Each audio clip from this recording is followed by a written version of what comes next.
All right, so for some reason this morning I woke up and I was thinking about it, and I was like, just now I was thinking, there's no way that I would be able to do this whole like um this thing where I integrate TAlib into Quant Freedom. Um where is it? I guess like doing all this stuff. I need to actually maybe I need to make a new folder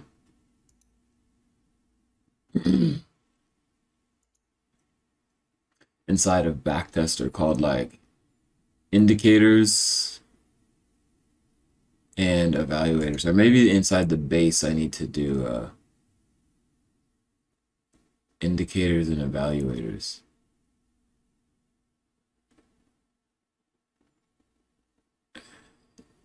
Data custom.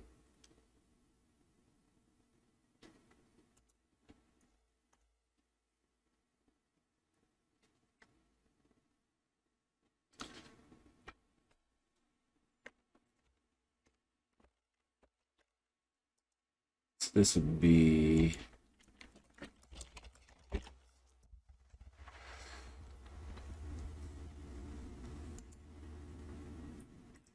and then we could do one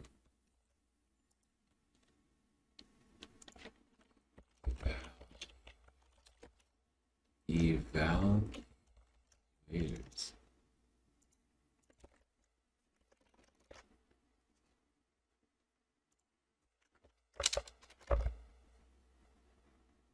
Evaluators. So this is gonna be where it's like is below, is above, whatever. And this is where we'll do like from TAlib or something like that. Let's see, can you do this? If I just do this.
Uh, oh, so the reason why I was thinking about all that is because building a working version of indicators and evaluators is going to take forever because there's trying to figure out all because you have to make everything dynamic. Everything has to be dynamic because there's multiple different inputs for TAlib.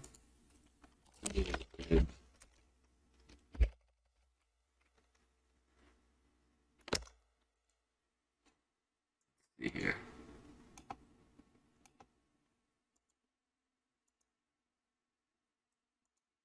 So all of these, you have, I have to do the thing where I'm able to figure out, how to return the high, the low, the close, the time period. I have to figure out how all of the things that this is going to return, and then all the things that the user would need to input.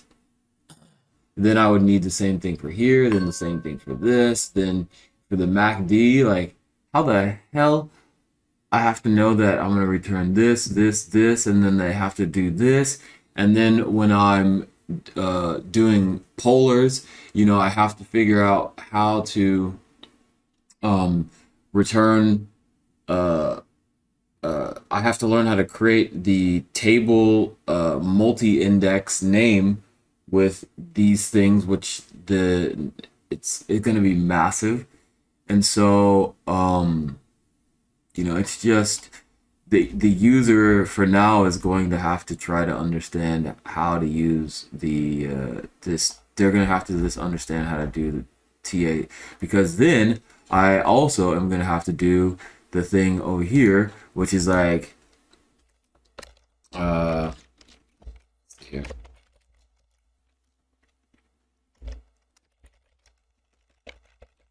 So here is just going to be like above is below, crossed above, crossed below, divergence. So it's like I'm gonna have to be able to do something to where I say I want to wait until the RSI is below this, and there is divergence. So I'd have to run the RSI through the is below. Then after that, the order that I want to do it in is below. Then there is divergence. Then there's being able to say like, is the RSI below this, or you know, I could do something to where I could take the EMA and then say the EMA is below the RSI. So I could run an EMA on the RSI, and you know, so there's going to have to be so much ability to just have it be dynamic that this is going to take forever. I mean, this is the part where the majority of I'm going to be spending most of my time. This is because I'm gonna have to understand the dynamics of it, and so I'm gonna have to be studying the vector BT like crazy to understand. It's not just yeah. There it's so I think it's going to be something that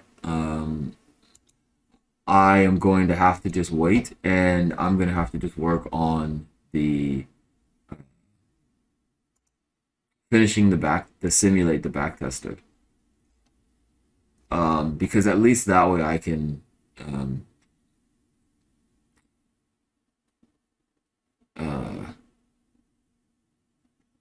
yeah.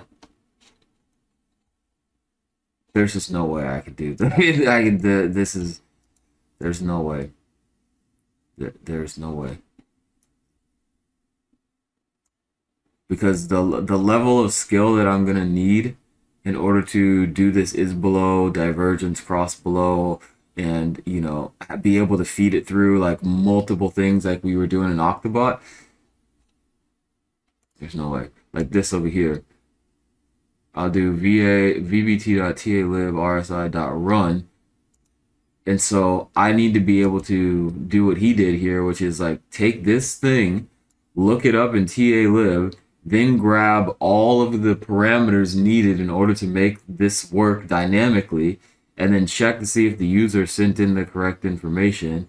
And then if they did, then feed it through the thing and then send it back as a series. But then in polars, I'd have to figure out, I'd have to make sure that I always send it back with the timestamps and this. And then after that, I have to do, I have to also be able to allow this to be returning the data frame with this information. Then I have to do the RSI is below here, So I need to be able to take this RSI variable and run it through the is below or whatever it is and make this dynamic. Oh. And then from here, I need to be able to say, like, I'll just do this. I would just name this like RSI is below. Then I would need to take this and run this thing through divergence. Or is rising.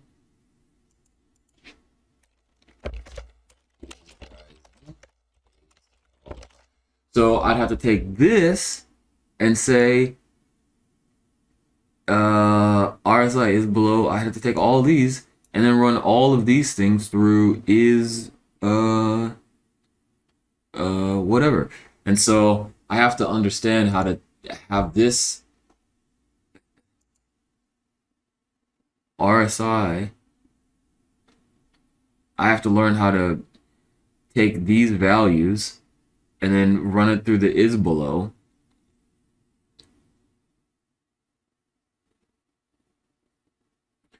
Oh man. So yeah, that is, and then I need to be able to do all of that because how in the world do I do something to where I say RSI this, right? Then I take this information and I go down here and do like RSI, or I do EMA. I would have to do qf.talib ema.run, and then I'd send it the RSI, and then I'd send the time periods that I want, and then through this thing it would give me an EMA, and then I would have to, say if the EMA is below the RSI and all this other shit, and then I could say if the RSI is so it's like the dynamicness of all of this is I'm,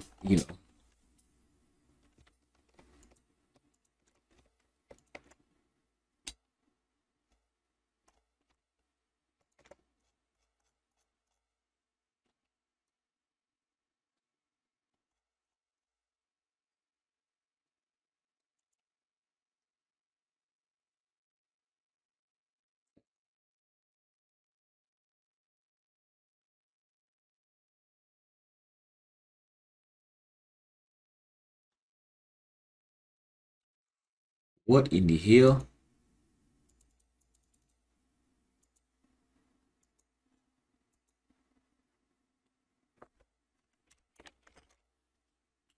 Reload the thing.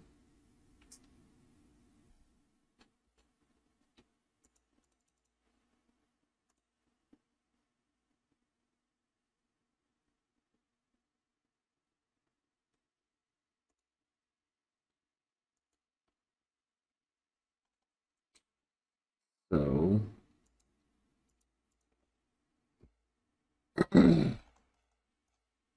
so from talib. So I'm gonna have to do something like this. I literally might even have to just borrow this whole entire section and just look to see what is done, or literally just borrow the whole thing.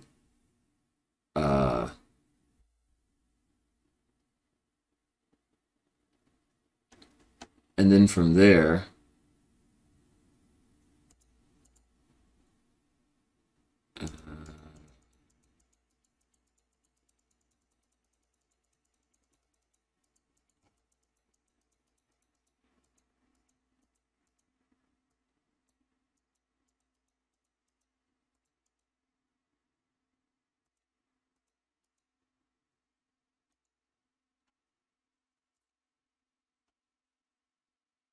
so here we are, run. Oh, so the previous one just created this thing. And then I guess we send that to the factory. Oh yeah.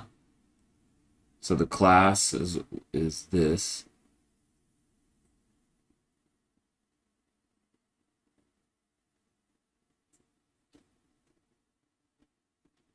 So this is a vector bt.indicators.factory.rsi.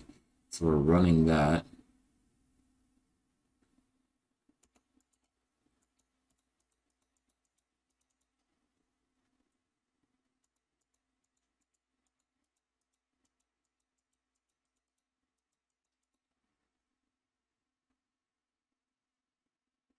And then this whole run pipeline thing is, I'd have to create like my own thing like this, which is all nuts.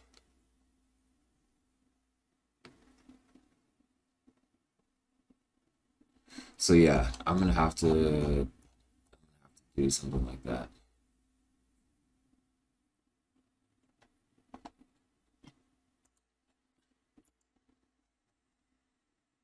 And then after that, I have to create this. I have to create this thing.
This is exactly what I was talking about.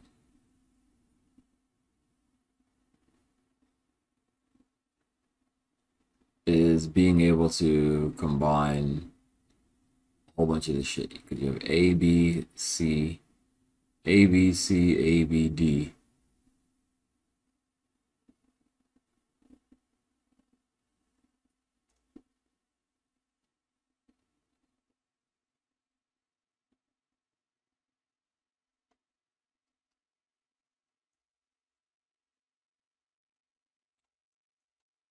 This this is where it's going to get insane.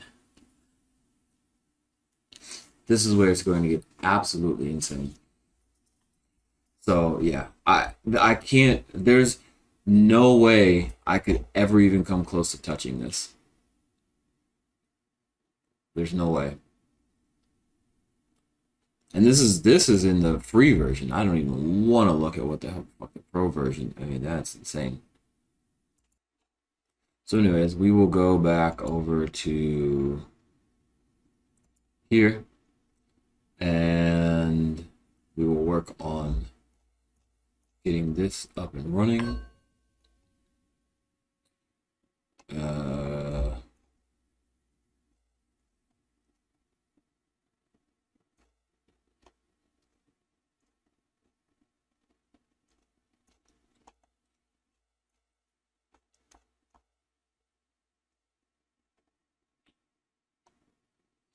So I guess I was working on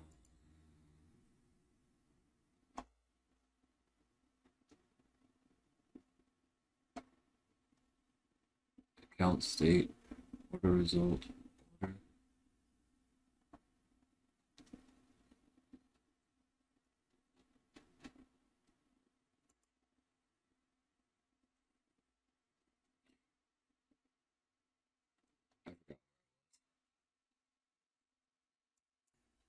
Also, I'm just now realizing like there's no need to reinvent the wheel if he has already done all of that ridiculously hard work when it comes to this whole indicator factory thing.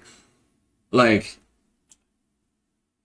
what my goal here is to get the backtester to do what I needed to do by sending the information that I need to send it to, like the trailing stop losses and all of this other stuff. That's where the problem was. The indicator factory, from what I've seen on that video that from Chad Thackeray, the free version is insane. You can do so much. You can even like create your own indicator within here. So it's like just with TALib, I don't need to reinvent TALib. I don't need to reinvent polars or pandas. I don't need to reinvent these things. You know, he already has all of this multi-index stuff that pops up automatically and all this other shit. So it's like all. So what I could do actually is come over here and the setup, and what I could do is add vector BT to this.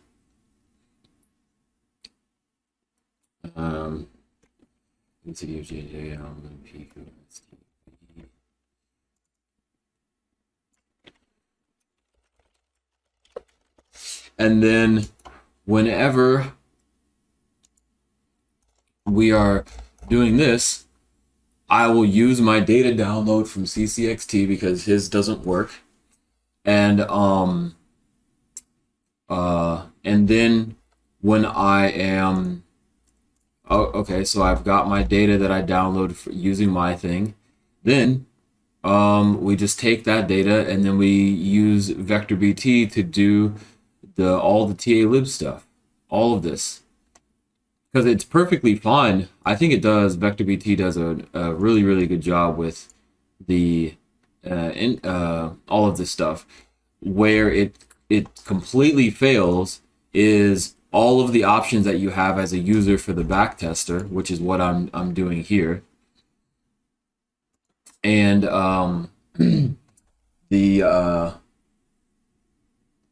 the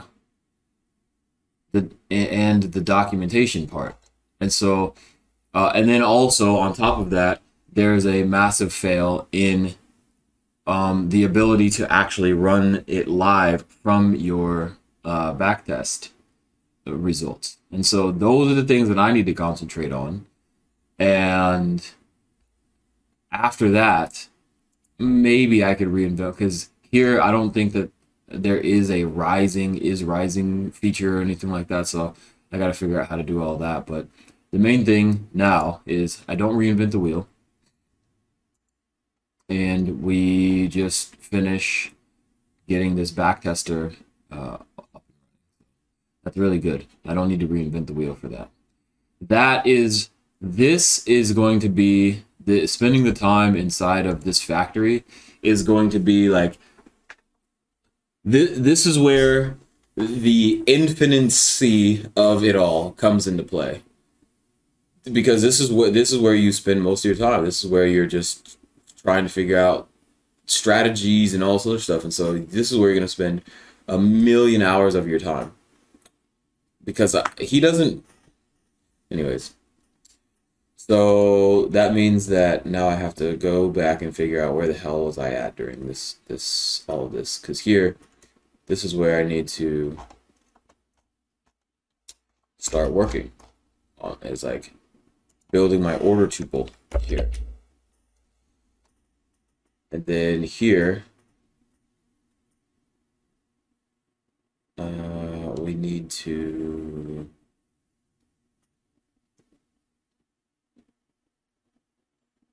so we've got our account state here.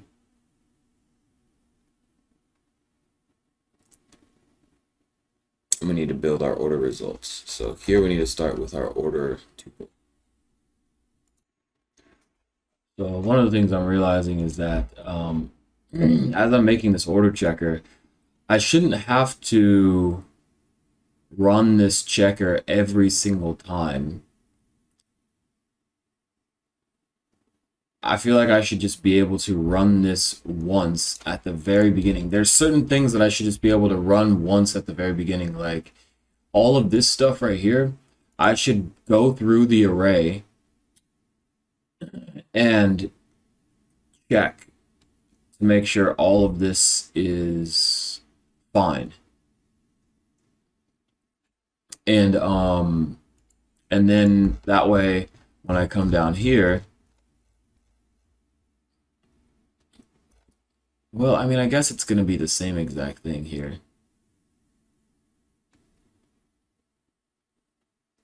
Yeah, whatever. It's the same thing, I guess. So here we have if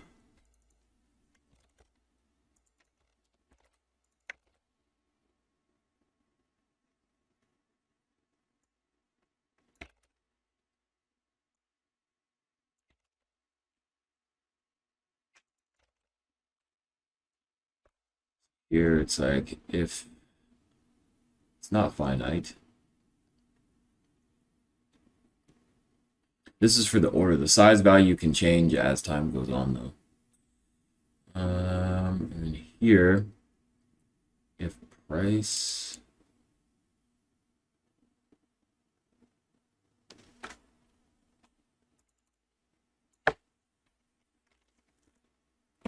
so we don't need that. There will be no price order. If slippage percent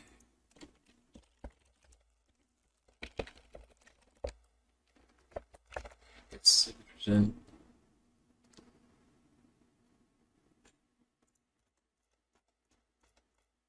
Can slippage percent be NAND?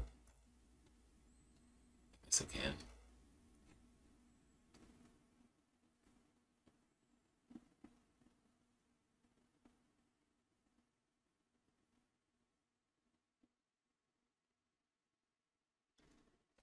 But then I guess the problem will become if I'm placing the order that I have to change the price to slippage.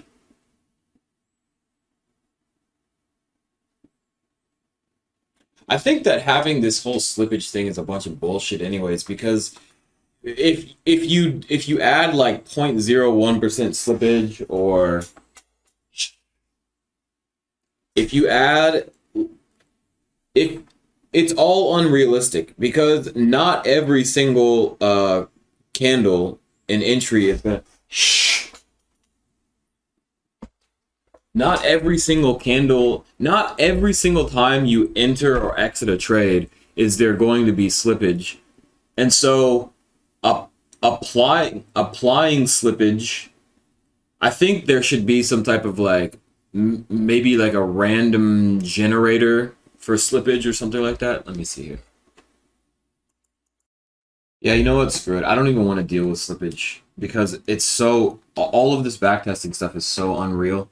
You can't, I would have to have some type of like random generator that says if the random number is whatever, then apply slippage, and then the slippage would also have to be a random generated slippage percent.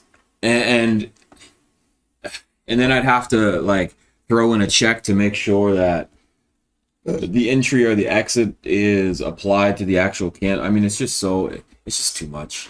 Like there's no need to have slippage. I mean, there probably is, but whatever.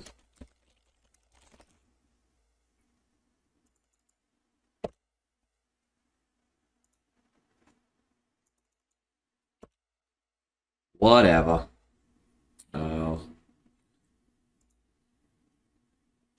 So we gotta get this stop loss thing here.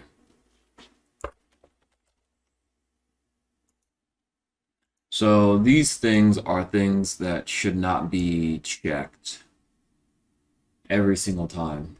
These things need to be checked just one time in the very, very beginning. So we will remove these. And we'll go over here and put these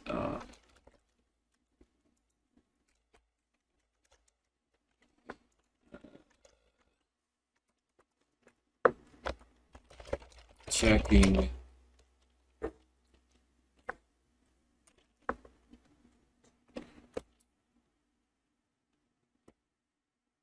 settings.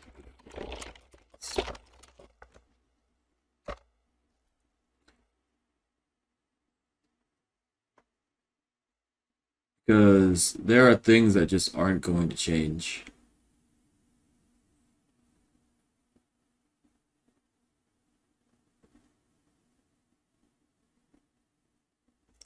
Wait, this, I guess this needs to be array-like, not any array.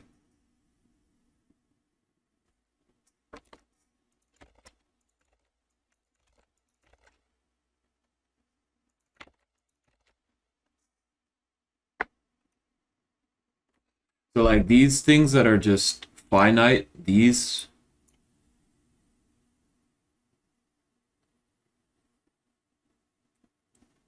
and leverage mode, like uh where is it? Here. This needs to be at the very beginning. So there needs to be like this. There needs to be a check at the very beginning for the finite stuff.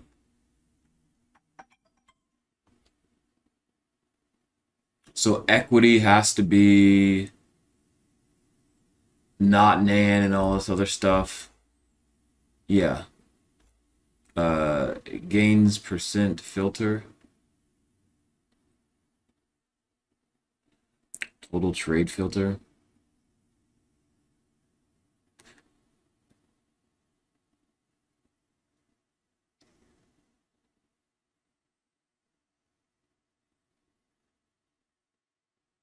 So yeah.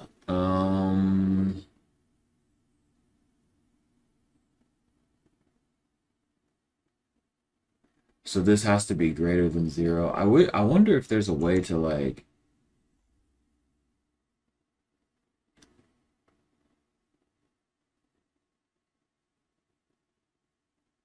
Oh, I think there is a way to do like stop loss percent any, and then you check to see if any of these things are negative. If any of these things are negative or less, if they are 0 or if they are less than 0. If any of these are less than 0, then you have a problem. If any of these why does this not have bool?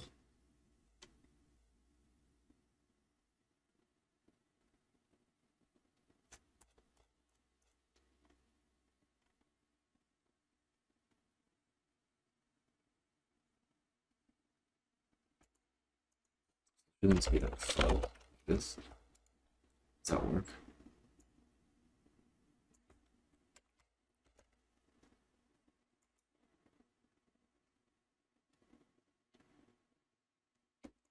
I'm not sure if this should be a boolean.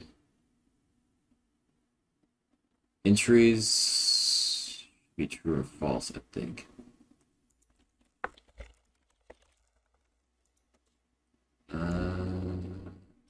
Does this need to be here or outside of this? So leverage ISO. Oh, this has to be. Ugh.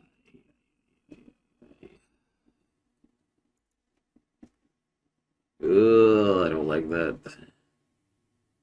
Oh, leverage. Yeah, it has to be a float. This.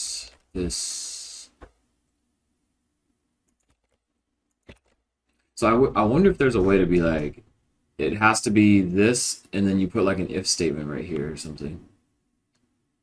So this would be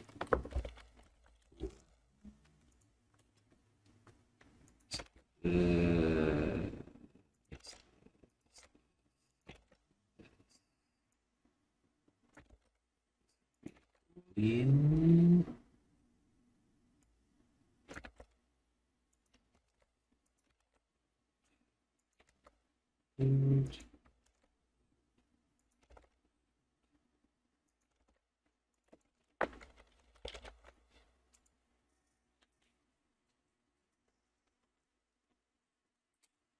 oh shit, there's more.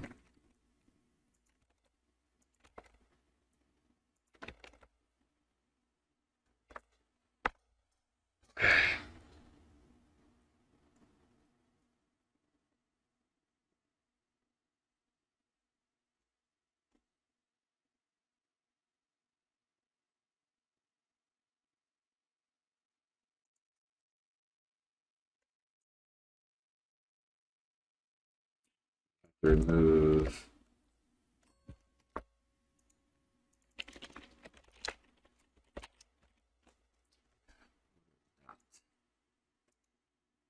Oops.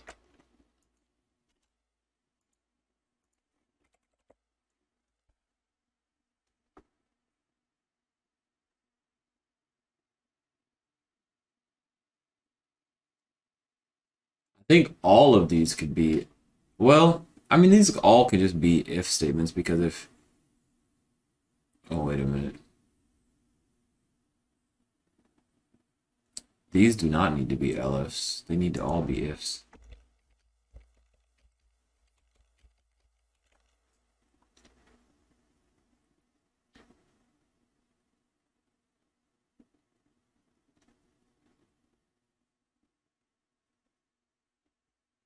Oh boy. Anyways, oh my god, this entire time I was on the wrong screen. Well, whatever. Nobody watched this anyways. So anyways, that's what I'm just gonna keep doing this.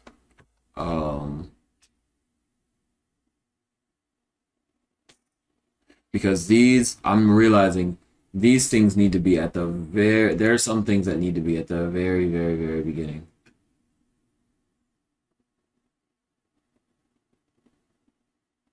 And I might even be able to apply that whole like NP any, NP all type of thing. So that way I can reduce the amount of checks that we have to do. Yeah, yeah, yeah, yeah, yeah. Yeah, yeah, yeah, yeah, yeah, yeah, yeah. Like this. This needs to be at the very beginning, except it needs to have if this is not nan or infinite, then it has to be greater than that. And then yeah. And so here I would need to check to make sure that the order max order size value. Yeah, so a lot of this shit actually needs to go to the very beginning.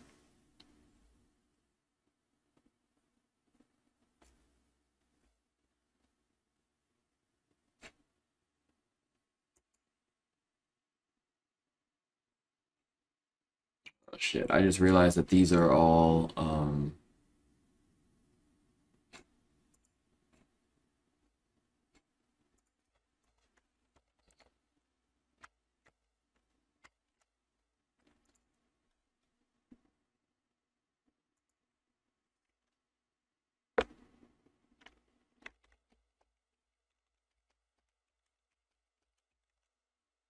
anyways. So I guess you can't actually have this like float. I guess array like just you can just you just put anything. So I gotta remove all that float stuff here. I guess I will this.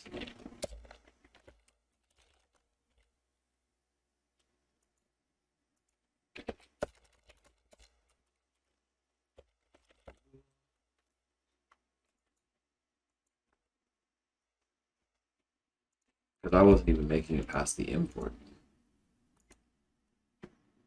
There we go. Now we're going to test the np.ini. So for whatever reason, I'm not getting that, like the truth value of this thing is ambiguous or whatever it is.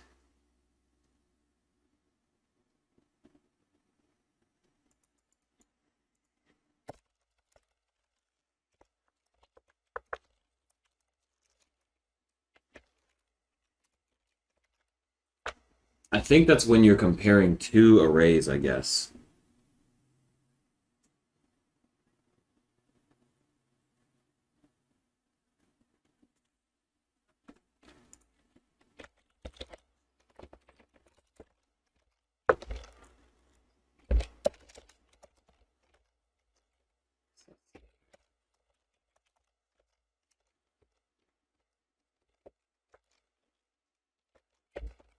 That makes sense.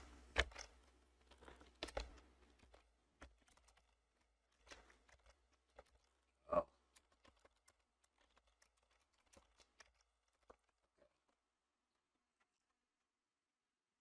So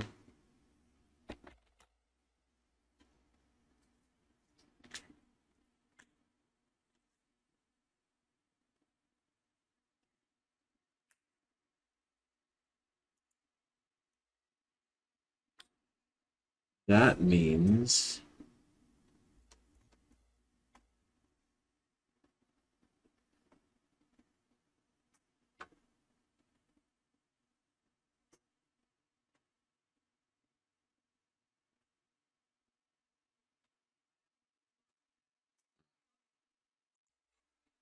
I'm also just now realizing that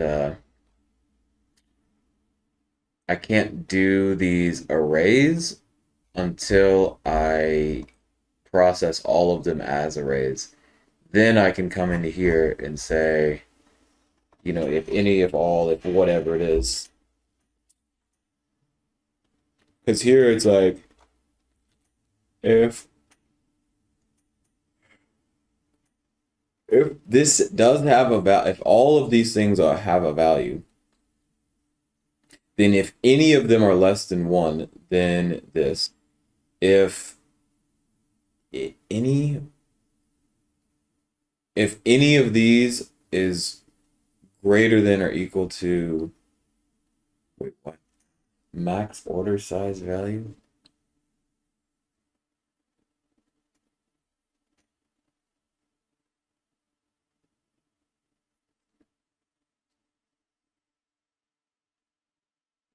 Yeah, this won't work because if I have a Cartesian of this, then we're screwed. But this, I don't think that I'm going to be able, because of the Cartesian, I don't think that I'm going to be able to compare certain things here. Like certain arrays with certain arrays. But with this, like, if any of these things are infinite or any of these things are less than zero, then this.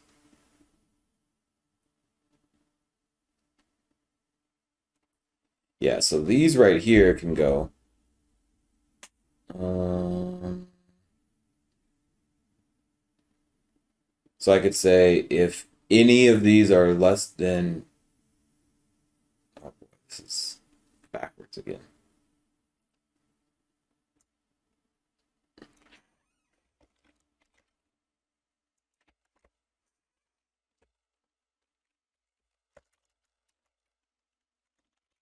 The length of leverage mode.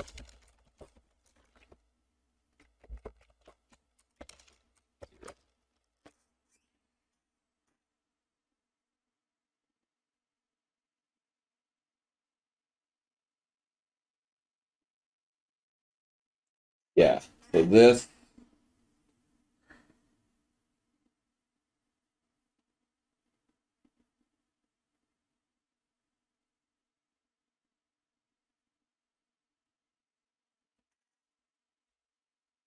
I think this here also works. I could say if any of these, well, no, I can't do because if I have a Cartesian of this, wait, max leverage. No, max leverage is finite, so yeah. So if any of these, yeah, so that can be in there. So yeah, that's basically what I'm going to be doing is going through all of these and figuring out what I can do because um, here I don't need to check this order size value if with every order, but with every order I do need to check this. So I guess what I need to do is if it's if we are checking against a value or we're checking the thing by itself like it's finite, then we can move that over. Because I don't think that there should be a world where somebody types in like 10 blah blah blah blah blah blah blah and then they put in nan.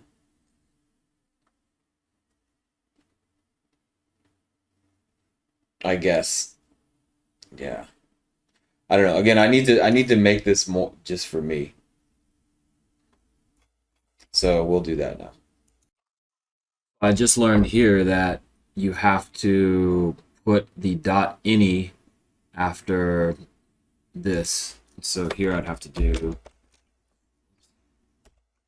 0.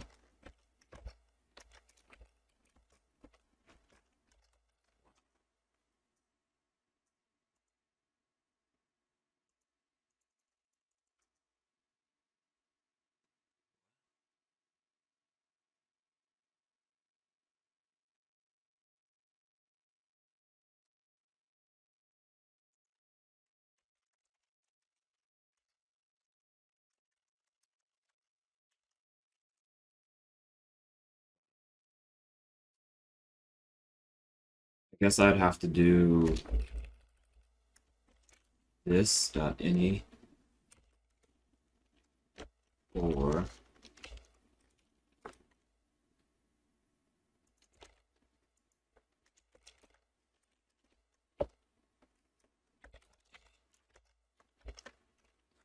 right. I don't know why I can't do those together.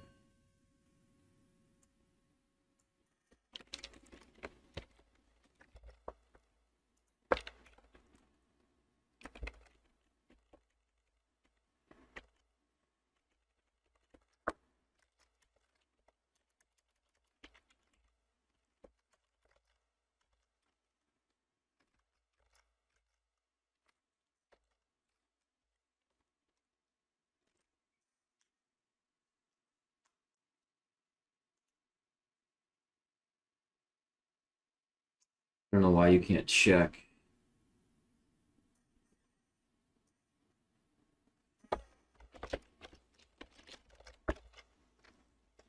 It's so weird that you can't check both.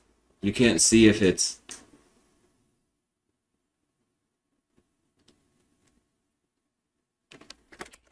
What is that?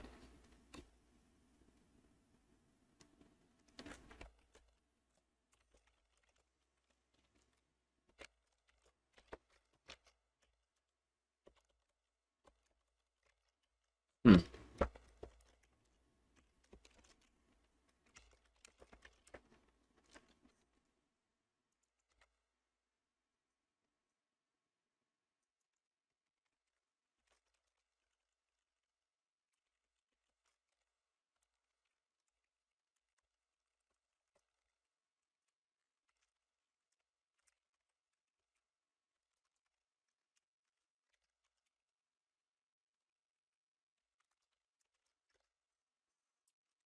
If we change this down to 100.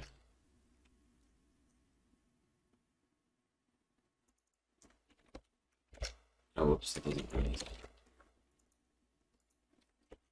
Yeah, it doesn't do anything. It's false. False.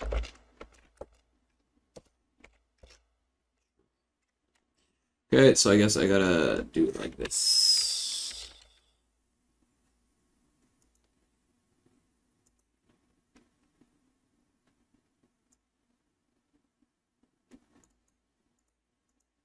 Or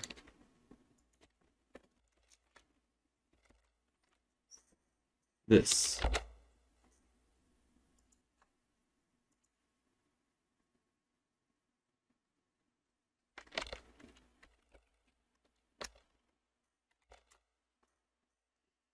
So if the leverage mode equals this, if any of these things are not finite, or leverage ISO is greater than max leverage, any of them are greater than the max leverage, or, but this also has to be array. This also has to have array next to it.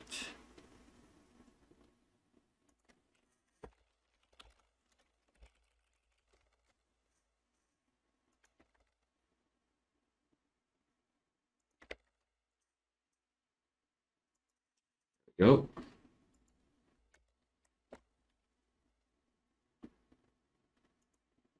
So now we will continue on our journey. Which I guess starts here. If the leverage mode equals this, if the leverage mode, well, I could just put else. Same thing. Well, I just need else because here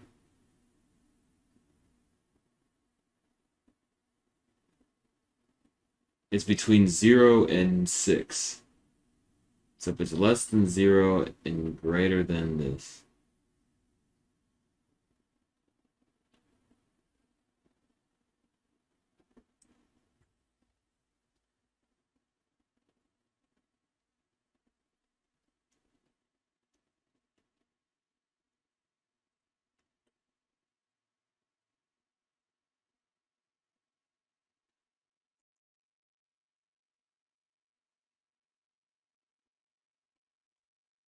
Value error.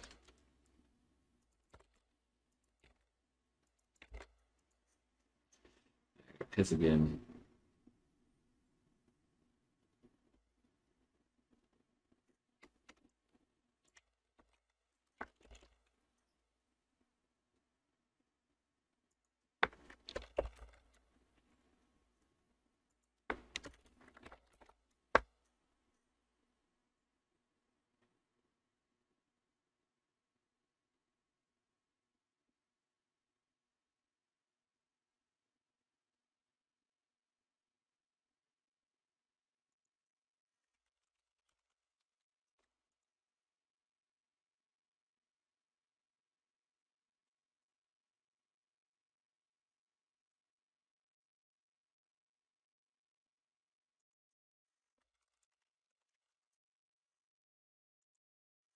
yes, this should be all.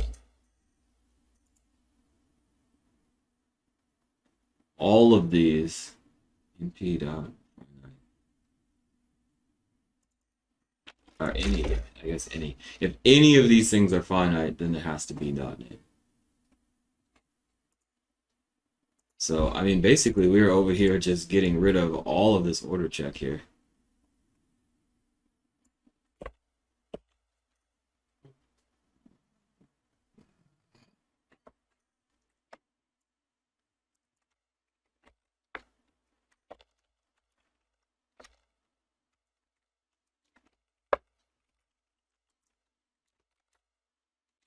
Looks like we're going to need this. Looks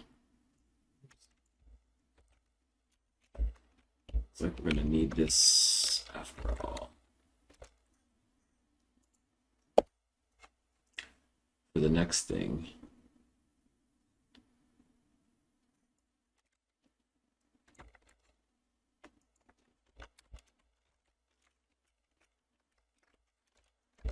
Anyways. And I'm also realizing I did this part wrong. No, wait, did I do this part wrong?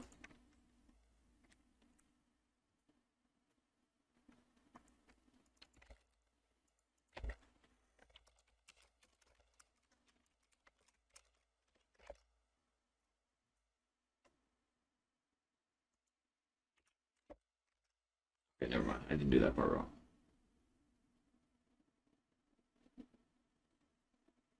No, wait.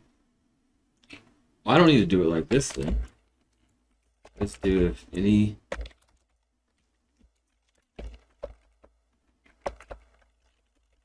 this or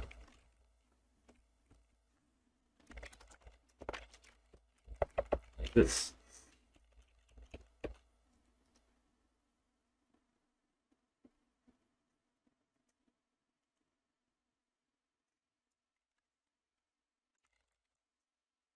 Where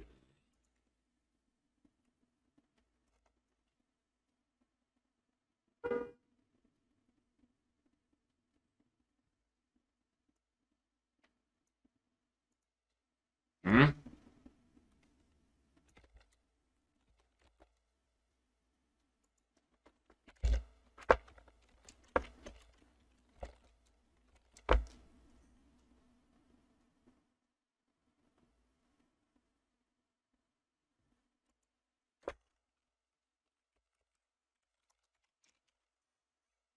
So if any of the risks or rewards are less than 0, yes. All right, moving on. All right, so I think I'm done. And it's crazy to think about the fact that all of these checks were being done multiple times with this order checker. So now what I have to do is figure out, oh, actually, no, with the order checker, I could end up doing this here. Well, first I would have to check I would have to do all of this stuff, and then I'd have to check like the simple things that the leverage is not whatever and blah blah blah blah blah. But there's going to be like an order checker, and then there's going to be a stop order checker. I still think that there might need to be separate uh, process order NB, and then there needs to be a process stop.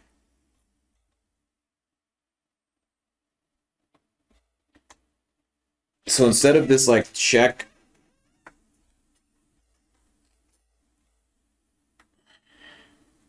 process stops, I need all this information.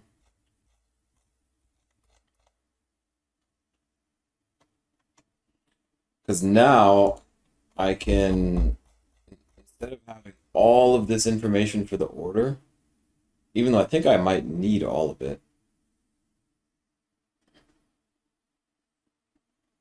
Yeah, I still need all of this max order size value because when I create the order, I need to check to make sure that the order size is whatever. I need this max equity risk. I basically need all of this max leverage. So I guess this is fine.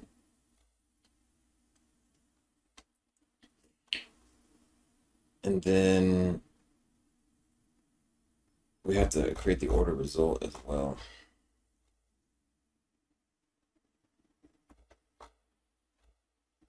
So the order result needs to get recreated here every time.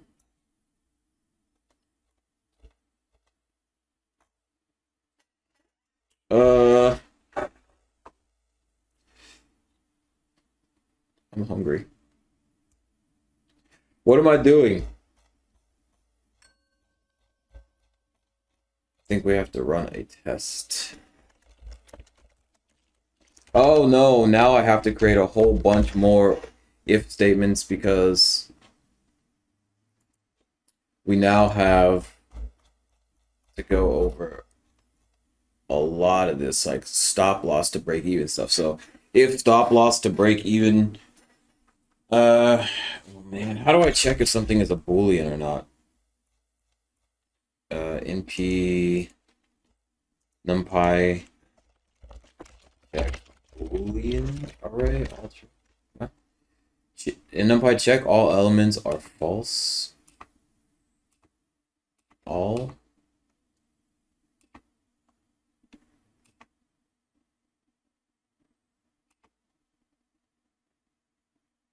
How to check all true in numpy Boolean array. How to check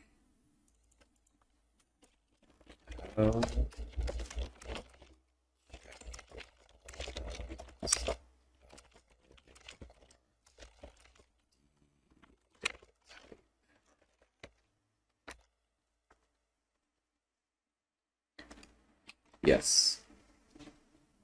Check if all elements of the list are of the same type. That's what I need. Oh, there's this is instance. What? In a list?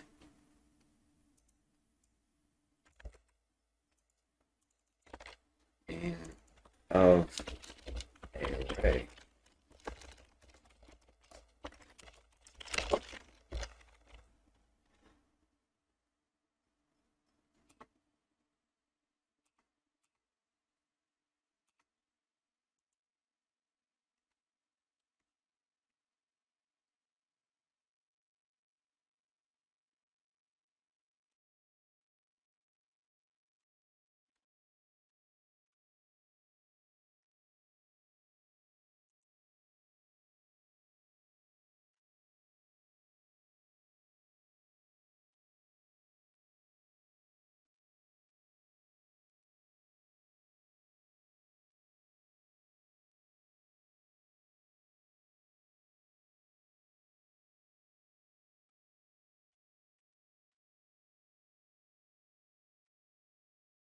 Hmm.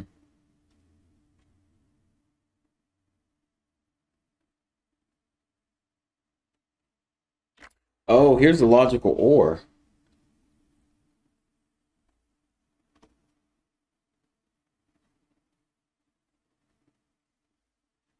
Ah, so I could have used this. Oh, well, I mean, it's the same thing.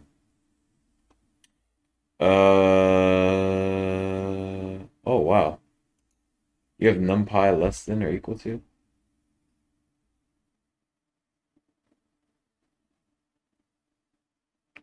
Oh, shit.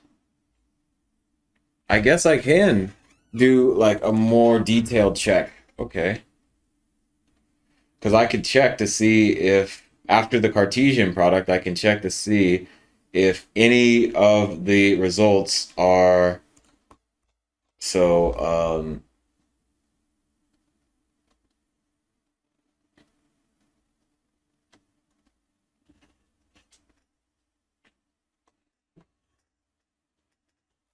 that's interesting. Okay.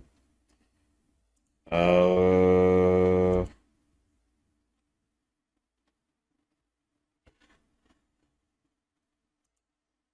um, returns true if the type of element is a scalar type. What is a scalar type?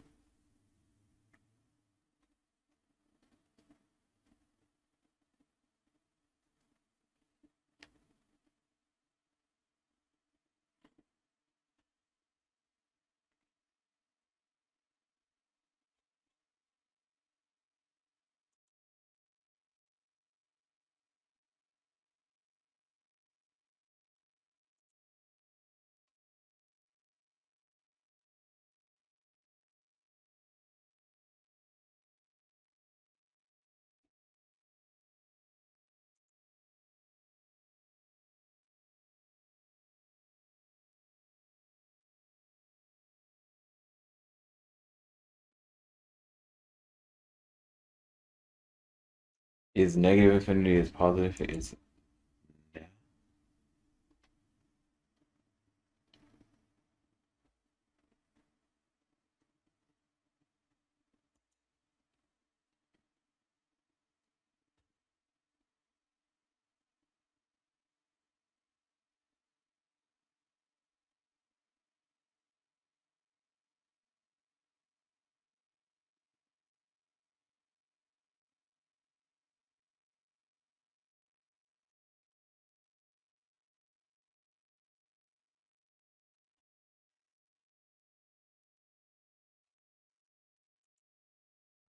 I think you can do this because here we have tp.list, and then inside of that you have tp.array, second array, and then here you have like a thing inside of a thing inside of a thing inside of a thing inside of a thing. Um, and here you have TP optional, TP sequence, TP array like. So I don't understand. You should be able to have bool TP.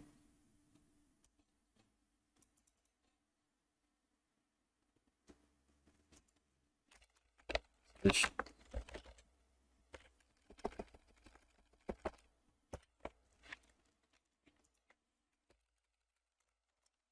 should be able to do this.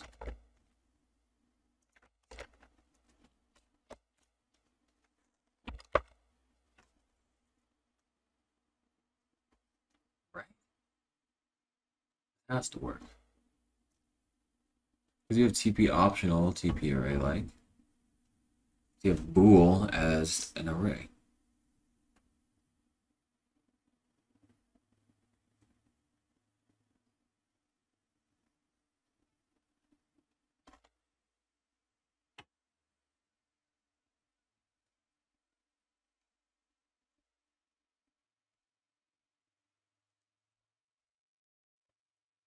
Right.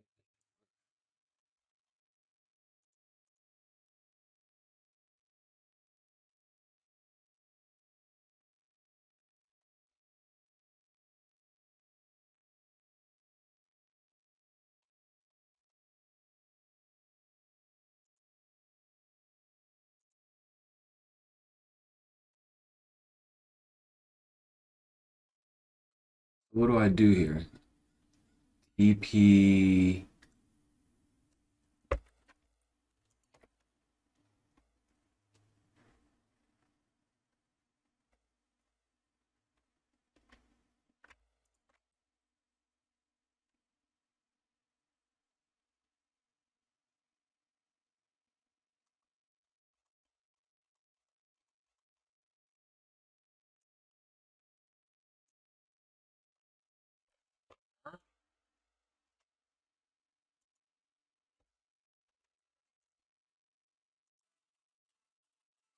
So I think what's happening here is this. You have this TP sequence, which is some type of collection of things or whatever it is. But when you have, you can see here, there's blue ones. So this green usually represents like a class of some sort. But so you have this bool class. This is a class. This is a class. And this is like a variable. So here you have the bool class. But inside of that, so here I guess I'd have to have like TP bool, and then it would have an array. Because I can't do that with the variable. So yeah, I don't know how to check to make sure that this person is putting in a bool. How do I check that? How do I check to see that it is a Boolean?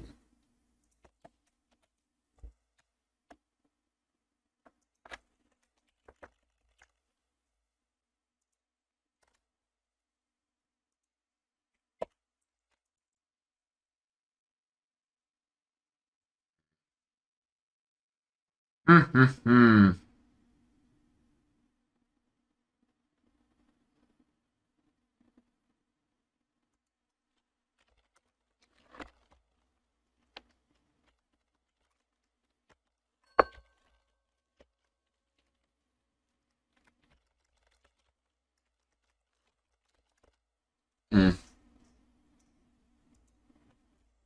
This is the part where, since I don't know what I'm doing.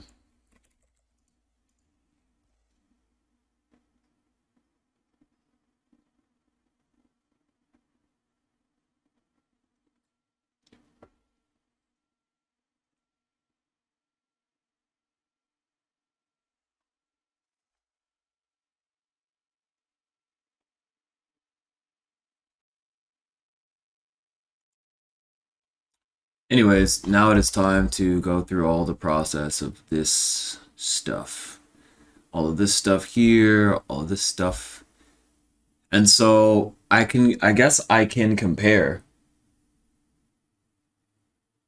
and say something like, let's see here. ISO.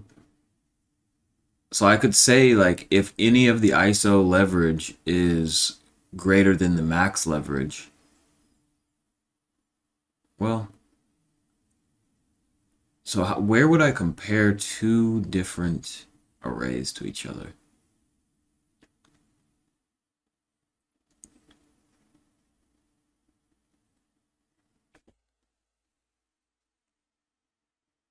I don't know. Anyways, now it's time to do a bunch of checks. All right, I think maybe it's possible that I'm done with all these checks. I think maybe. So here we got our entries, our open price, our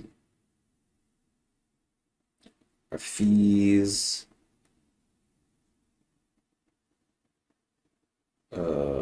leverage mode, size type.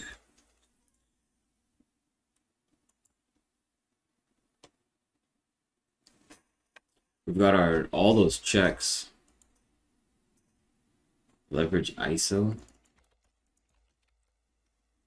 Yeah, we've got those checks. Max lev.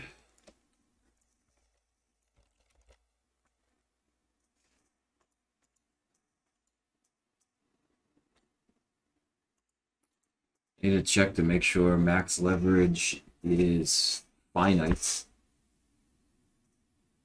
and greater than.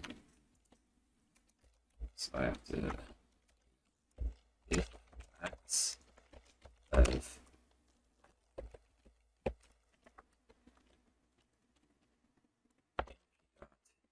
it's finite.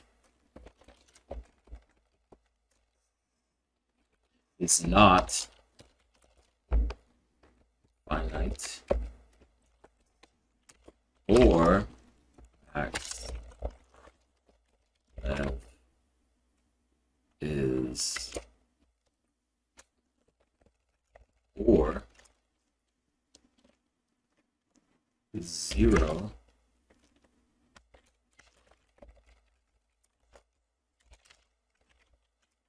wait, max lev is less than 1 or greater than 100.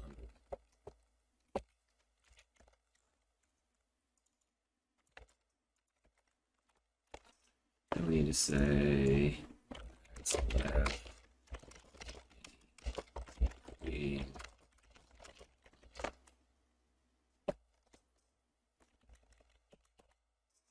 okay. Max order size percent. I remember doing that.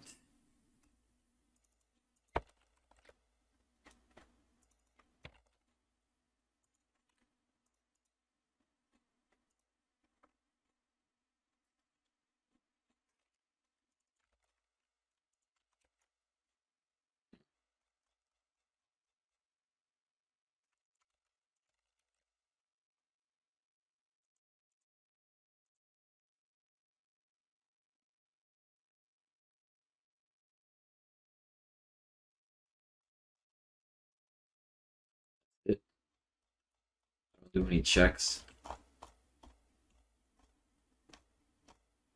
Oh, those need to go up here.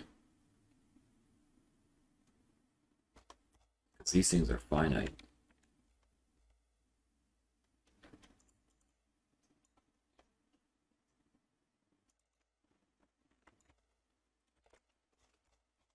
So, static checks.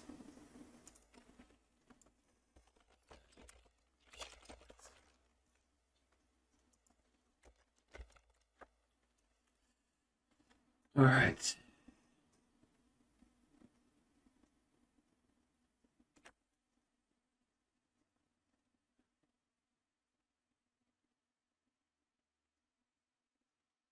Max order size percent.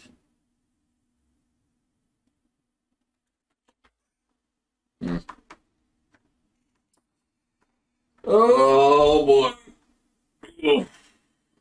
I really don't want to do these.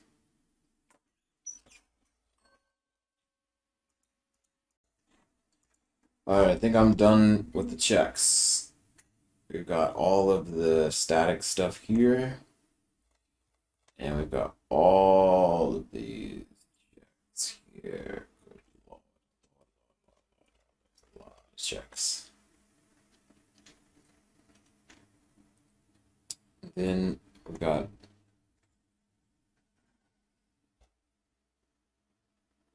after that we've got our arrays and we got all this. Let's see what happens.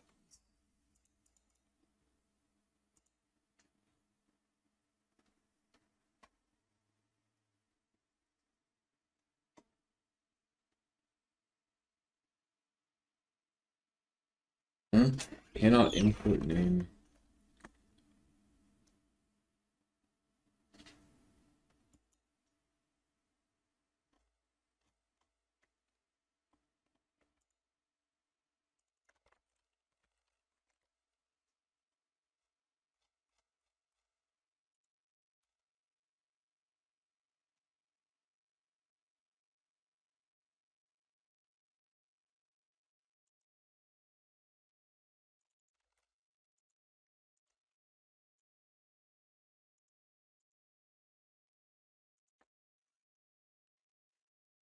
Hey.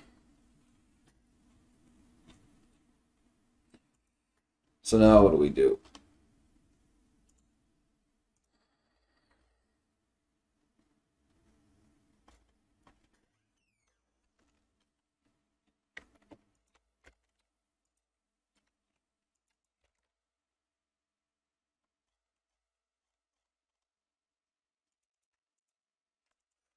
What just happened?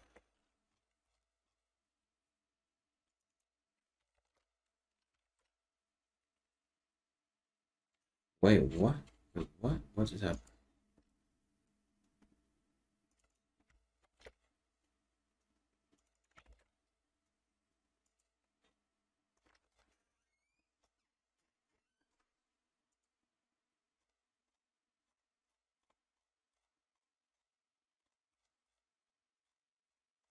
Let's hope to God all of this stuff works.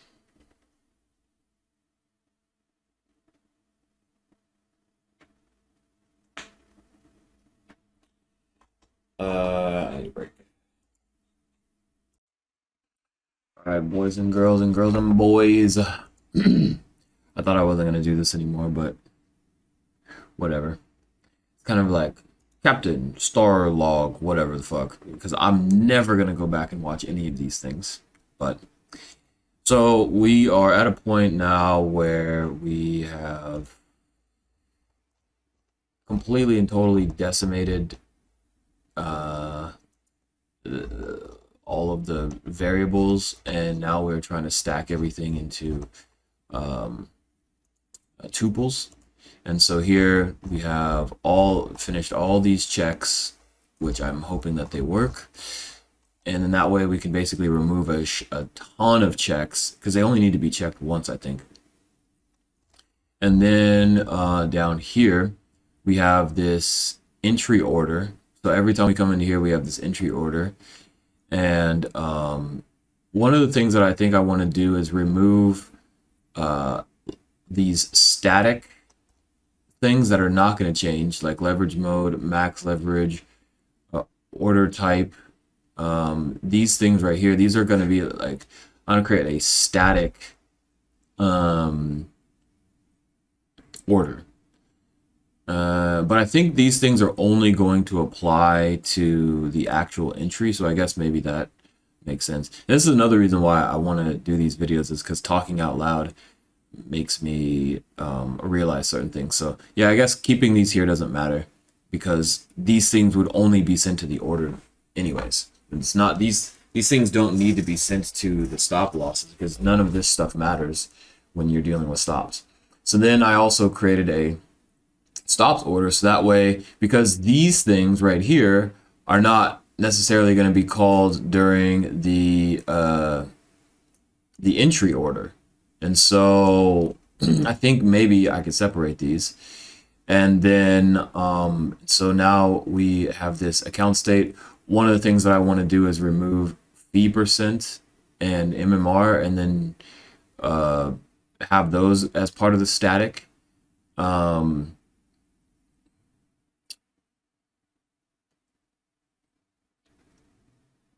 But I guess these have nothing to do with the account state. These are the orders because these are static as well. So I guess I just don't know where to put the statics. Um, but well, this actually needs to go towards the decrease. Anyways, so this is the part that I'm figuring out. The order result. I think all of these things is fine. We just need to create an empty order result with the default values here. And then now I'm here. Price is this right here. We're gonna have an account state. We're gonna have an entry order. We're gonna have order results.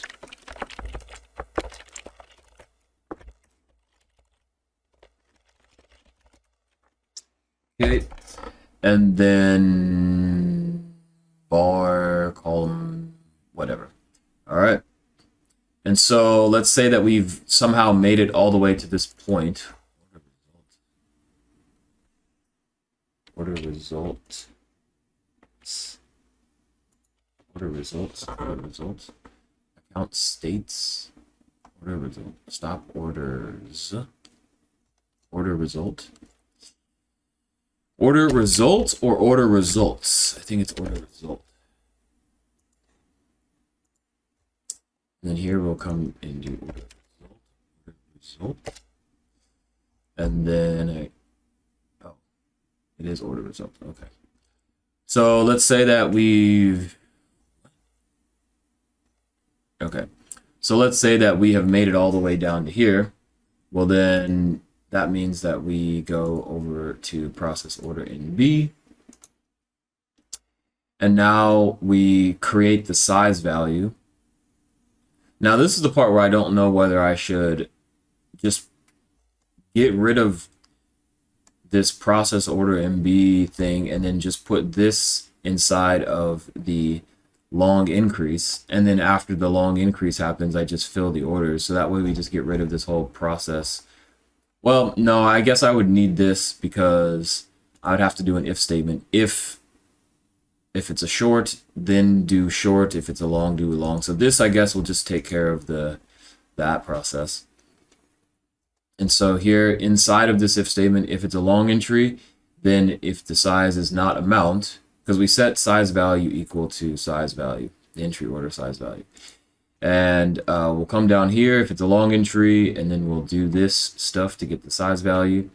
And then here we will send the price and the size value to the long entry, as well as the entry order, account state, order result, and is this order result? Yes. And so we'll send that into here.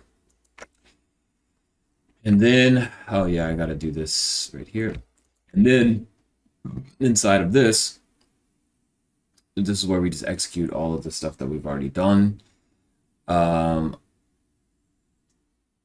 here I have to figure out what I'm going to return if this is true. And then we come down more and more. And it looks like everything should just work. And then now I have to just do the return. And so from that, I don't know how I would test this.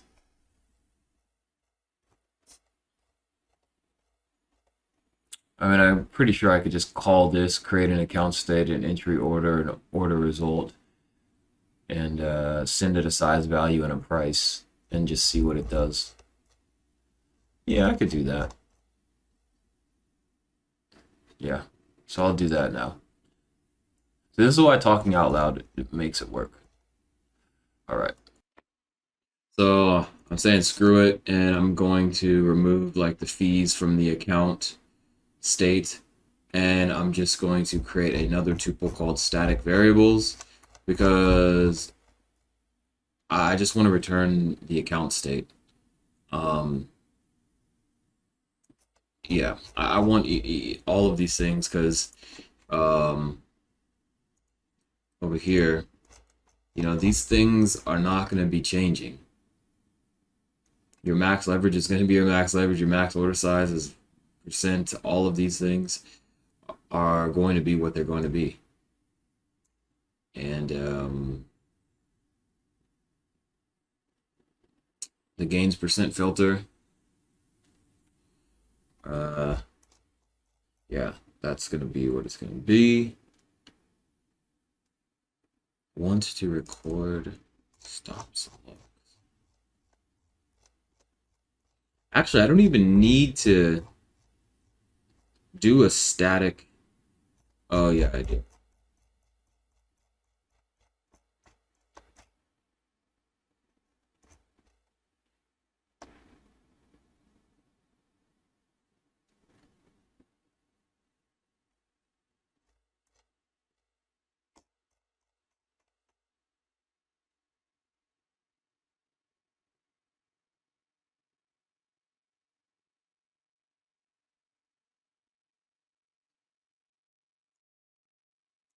So for these, I need to also divide by 100.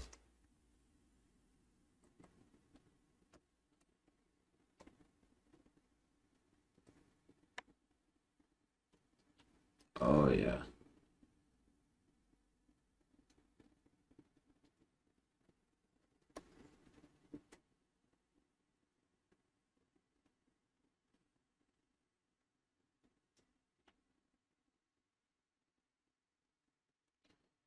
Okay. Here, guess I gotta do it with these 3 things. Oh no, 2 things. I only need it for 2 things.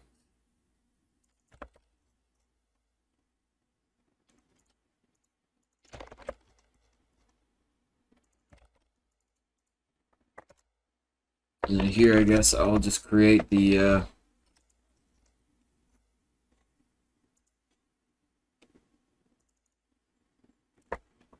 max leverage.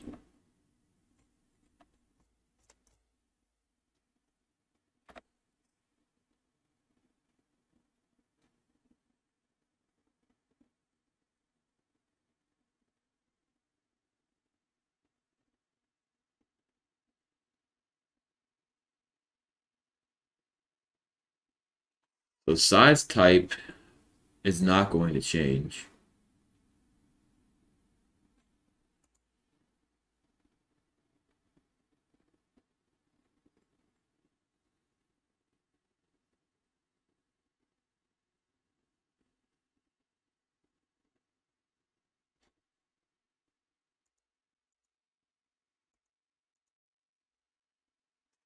We have the size type here. Where is size type?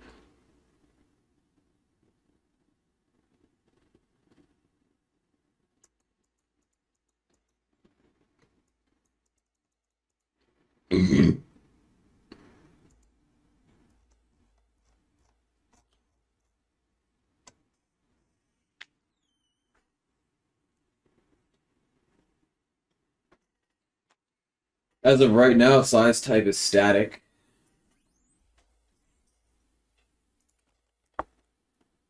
Anyways, so I was just trying to call the long increase function, and I'm looking over here at all of these things that I have to add to this, and I was just kind of like, nah. Well, actually, no, I think I can do it. My size percent is going to be 0.01. My stop loss percents will be 0. And then I have to have a leverage mode.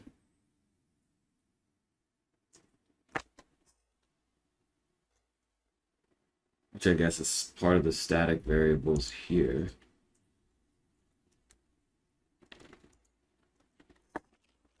Well, I guess I need to actually keep this test so that way I can test individual, like long increase, long decrease. But if I'm going to do that, I might as well just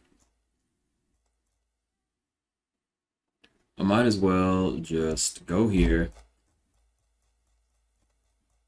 fix all of this stuff, run it all the way down to here, and then just do exit if we can make it all the way down to here. Then once we get down to here, then I'll run it all the way until we get down to here or something. Then I'll run it all the way until we get this, and then we get down to here. So I guess I should just take it one chunk by chunk, and then here I'll just like, if we can make it past all this, then I'll just return whatever. So,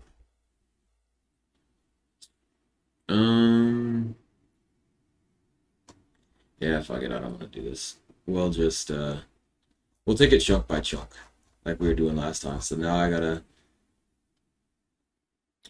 I guess with the exit, I just gotta make sure that we can make it all the way to here. Then I gotta make it till we get all the way to here. Then we gotta make it till we get all the way to here. So, or I could just do something like return stop orders and entry orders and just see what it says. So yeah, we'll take it step by step like that. So if I run this without numba, it works. It should work.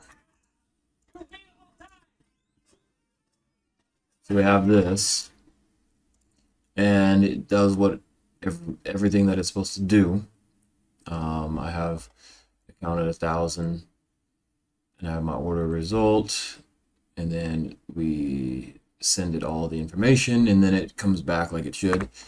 The price, the size value, which is this, the average entry, which is there, the leverage, the liquidation price is correct, stop loss price is correct, stop loss percent. This is like 2.3%, which is what it's supposed to be. So all this stuff is correct. But now I'm very confused as to why when I disable numba, we have this showing up here where named tuple class, average entry, leverage auto, liquidation price, order status, position. Oh, it's because of the cache. It's because of the cache.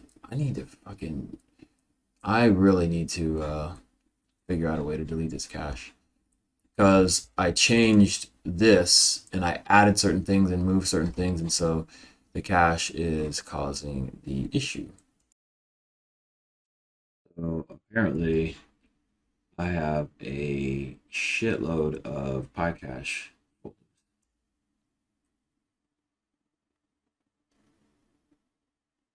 Wow, all the way back from January.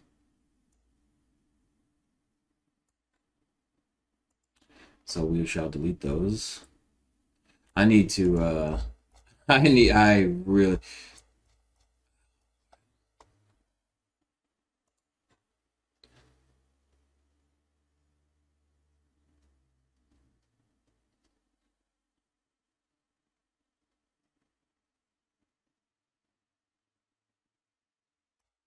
um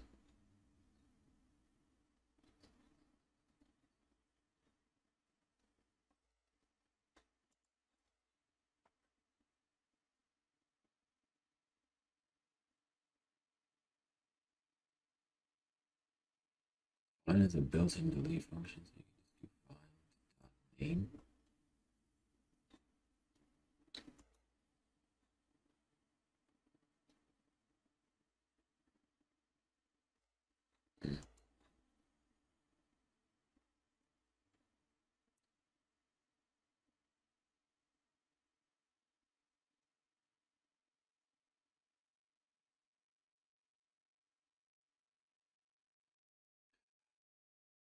This doesn't break anything, but I mean, if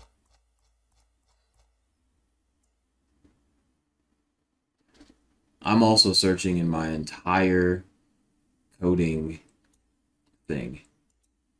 So, anyways.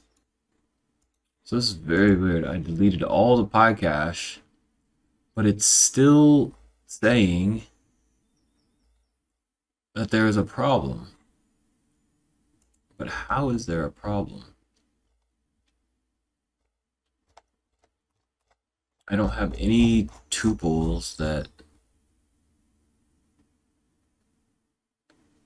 The only one that has average entry leverage is order result, but it also has fees paid.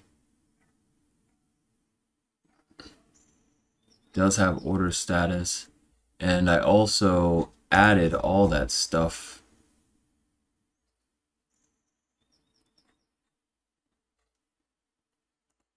I added all that stuff to this.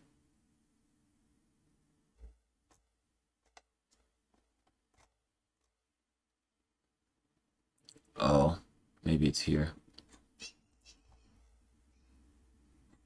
Oh yeah, it does say 130. Okay. Whoops. Whoopsie. I guess I still need to add. Maybe if I read the line, it would told me the right thing. I'm missing some stuff. So add fees paid is. Why do I have to add this? But if it's by default, it should already be there.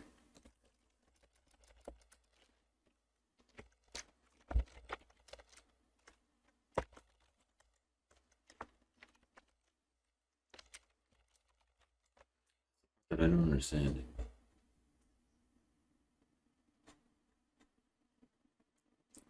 Order is.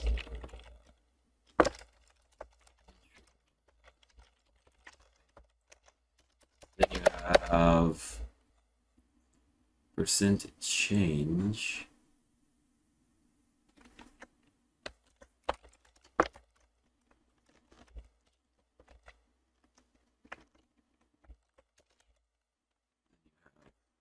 Position.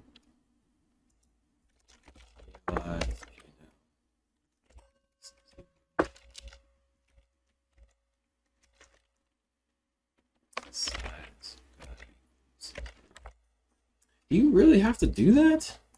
Why? Why do I have to do that?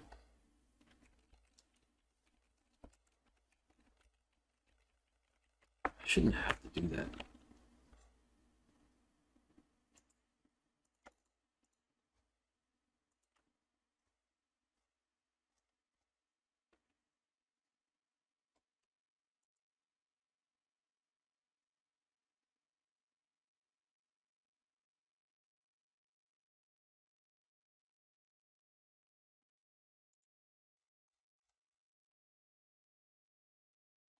So now it's saying I'm missing some shit over here. Jesus. I'm missing percent change.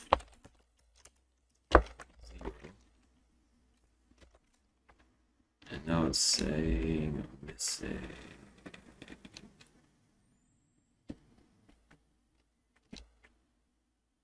What else am I missing? I have average entry fees paid, leverage, liquidation price, move, stop loss, order status, order type, percent change, position, realized P&L, size value. Do this to me. All right. That's so dumb. What is the point of having these default values?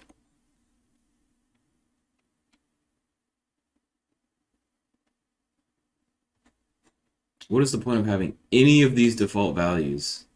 Well, I guess that's...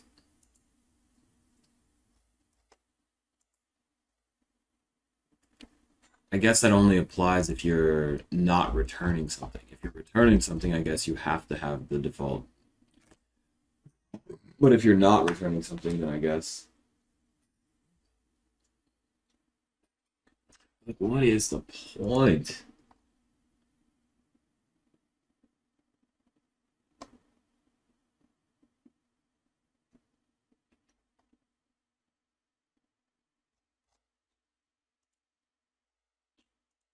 Anyways.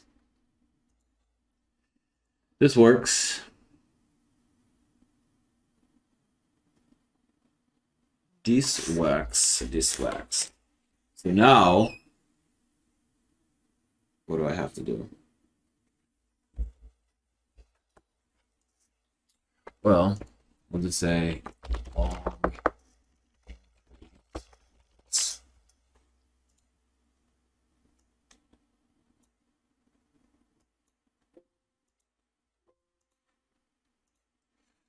upload that long increase works. And so I guess we got to come back over to here. And we're at the process order. And so here we want to return state and order results. And now we have to send all this information and see if we fill the order.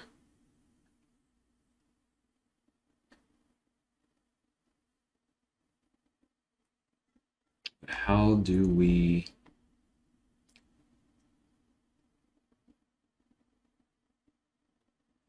test that? You can't just like exit.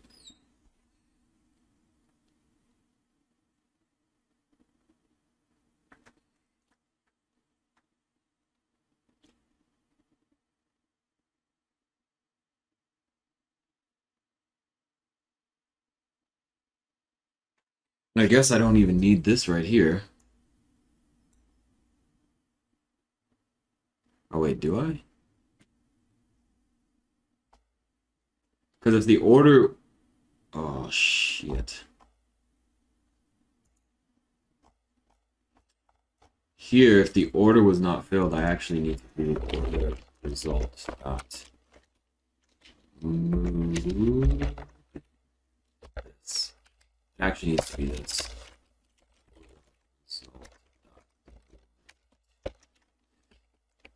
Then realize P&L is 0, size value is 0, fees paid is 0.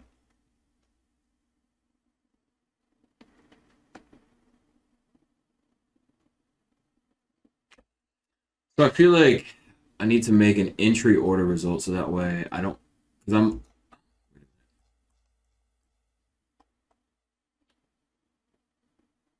so for an entry order result, I'm never going to have fees paid, never going to have percent change, and I'm never going to have a realized P&L. So we shall go over and change all of that. We're going to remove fees paid. We're going to remove percent change. We're going to remove realized P&L. Because we could have it ignored, but we've already moved the thing. So the size value.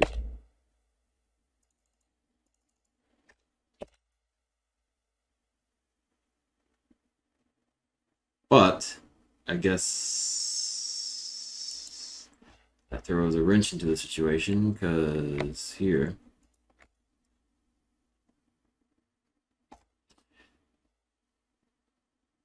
we would have to send realized P&L.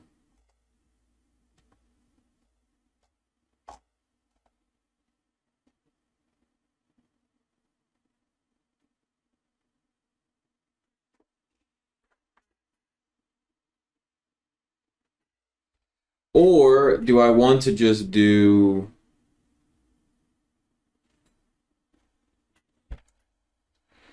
like order result dot order type, such and such dot whatever, such and such dot whatever, and just send these as individual variables? Or do I want to send over the whole thing? Because if I do that, then I am going to need fees paid. I am going to need these things for the order result. I don't need percent change, but I need fees paid. What are the three things that I just changed?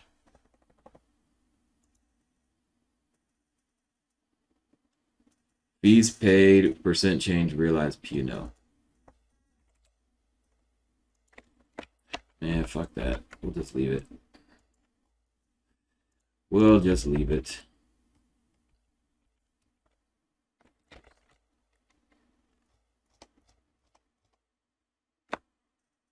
He's paid, yeah. So we'll just leave all that, whatever. Who cares? All right. So, what does this mean?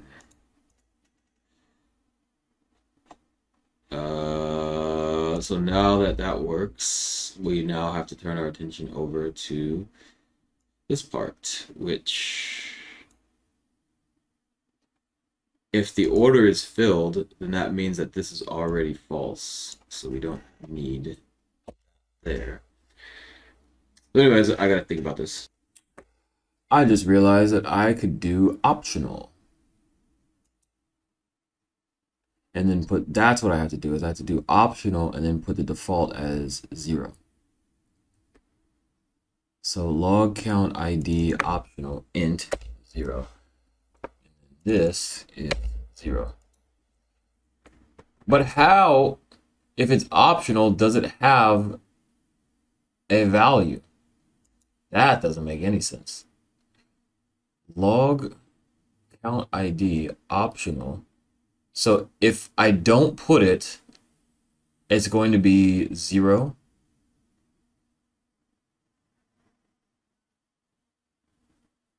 Or it just won't send it at all.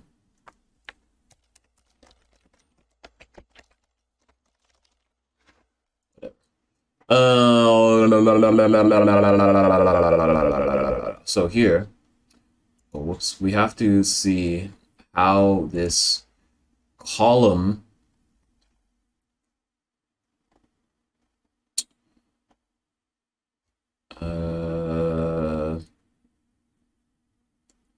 see, now I don't know whether I should just keep all this stuff separate or inside of a tuple, because here, if we're looking at this, we're going to come down here, the order count settings, we would now have to recreate the tuple with the bar being the bar, but the bar doesn't get created until we get down here.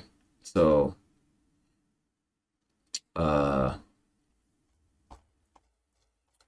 we'd have to update the tuple here, then we'd have to update the tuple here, then we'd have to update the tuple inside of here. When I could just update the variable once. So it's like a free floating variable. So I guess, yeah, we might as well just delete this login order records thing, because it's too much. It's too much. So we need this. Side variables, we have bar, column, indicator settings, log count ID, log records filled. But does that mean that I have to return these? I guess that does mean I have to return each one of these variables.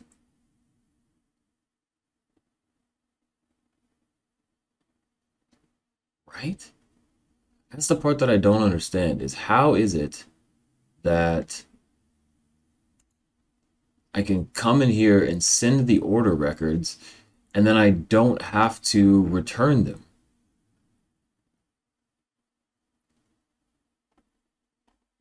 How is that even a thing? How does it even make any sense? If I come here,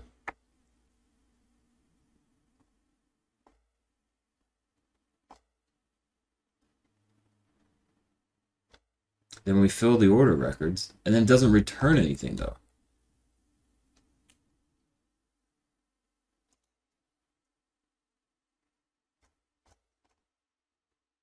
Oh, maybe that's because of this?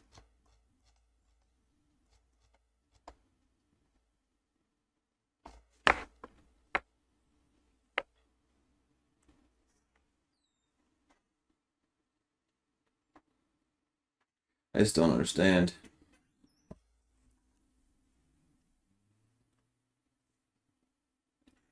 I do not understand. I guess I do need these order record things. Maybe I won't include the bar.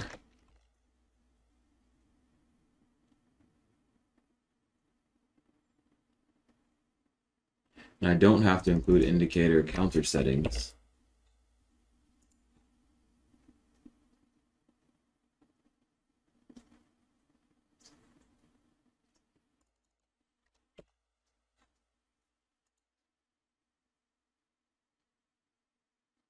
And I don't need to return these.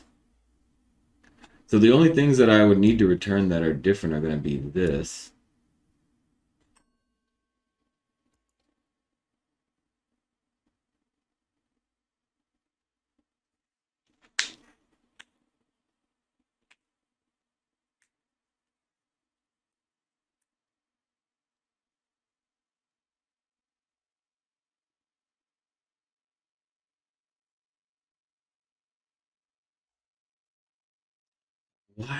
Why do I have to return those in order for them to change?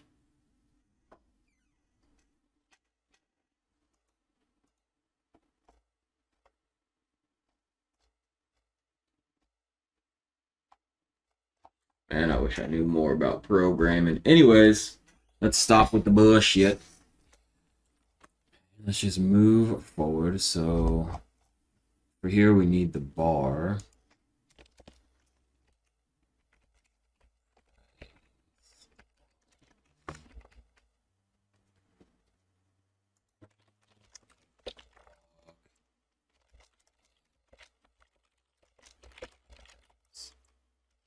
Good.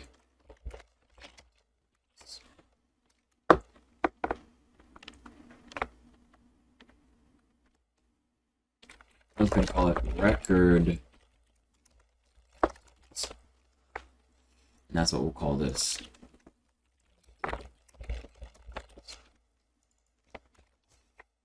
And I'll change it over here.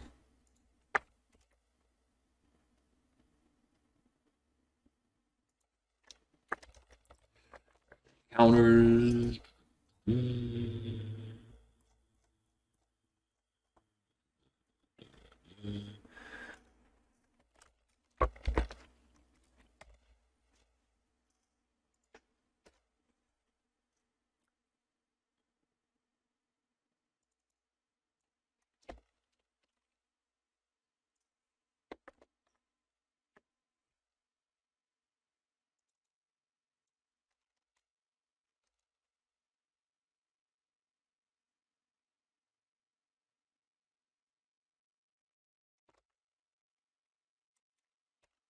I feel like I was supposed to send one more thing.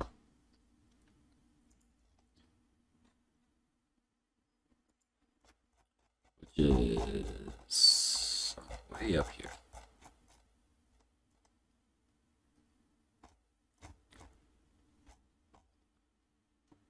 Once to record stops. Oh, no. Okay.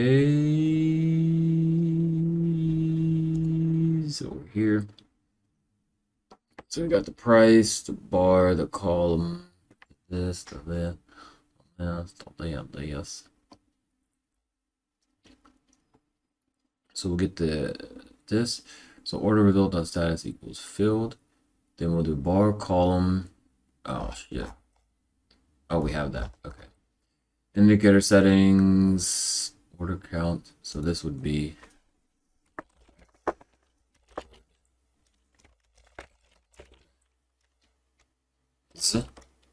dot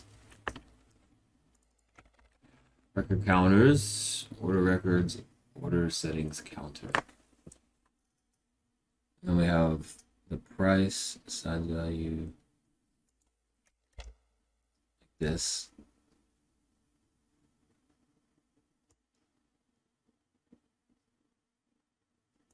What?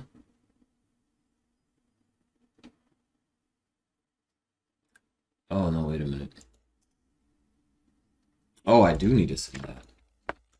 And here I need to this. this.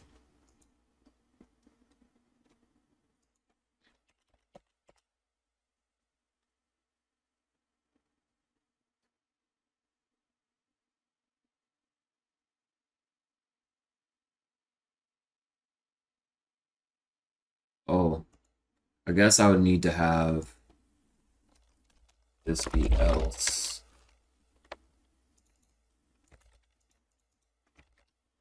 And then this would be this.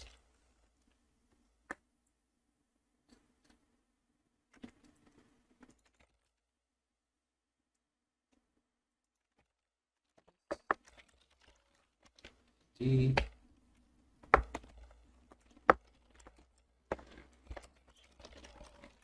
This.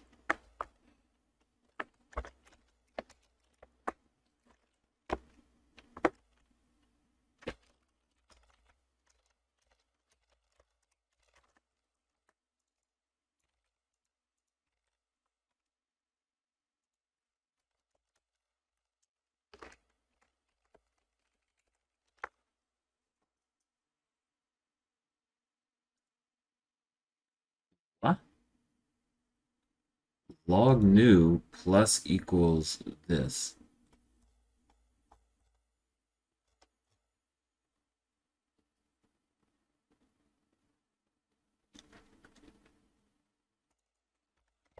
So I guess we'd have to do this. I guess we'd have to do this.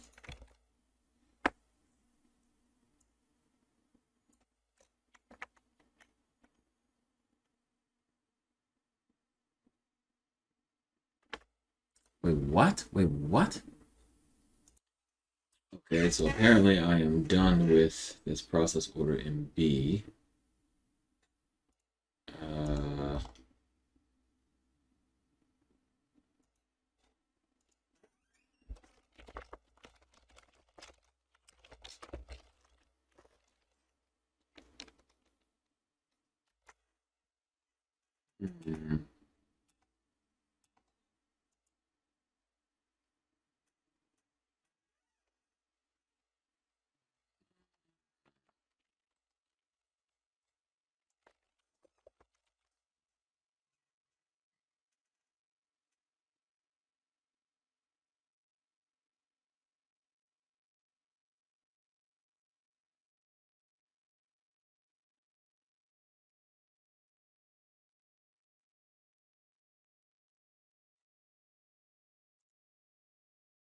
Well, apparently,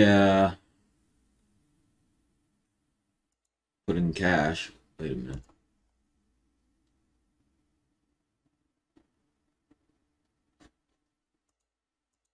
Here we go.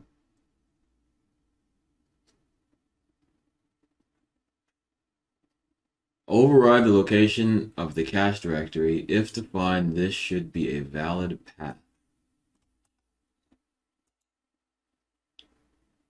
Okay.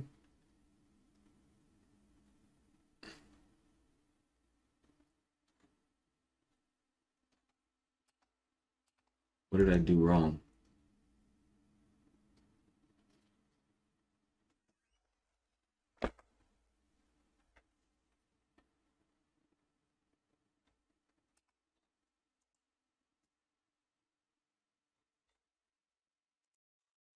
So you said something pretty good, which was a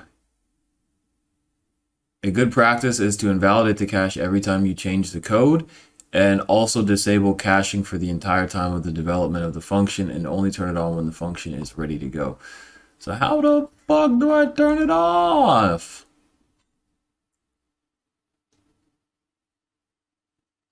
How do I,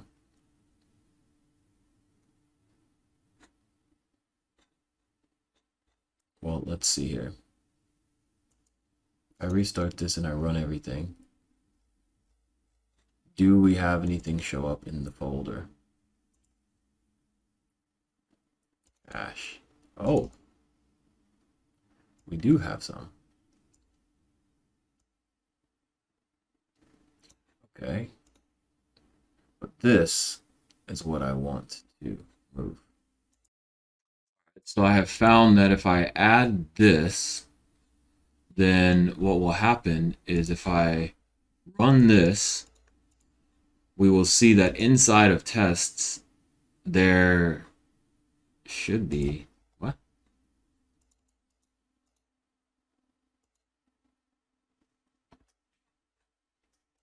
It just happened. What? Wait, what happened? I just did it. There it is. So now we have our pycache showing up here inside of the test folder. So no matter, so wherever this is at, wherever you're running it from, the cache will show up here. And so now I have to figure out how do I get all of this pycache to show up also inside of this cache folder. Well, we just did it. Literally borrowed the code. I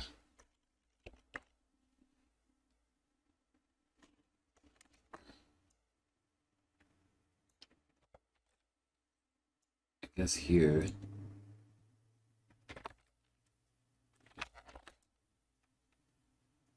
Might as well just do this.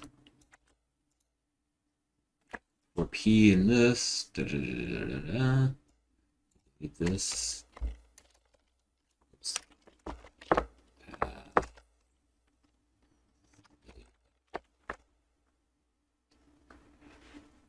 We'll just do path lib in. Right?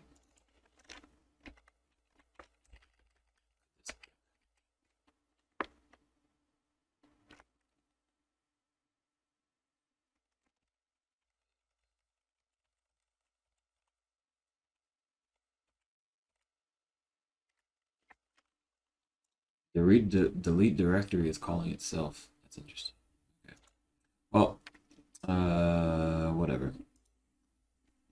I could maybe just do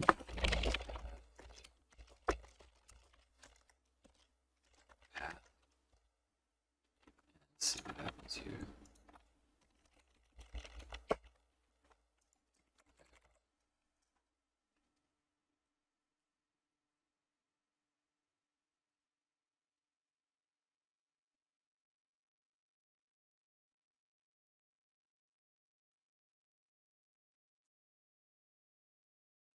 Now I guess maybe I could constantly do this. But then I also wanted to delete the cache folder.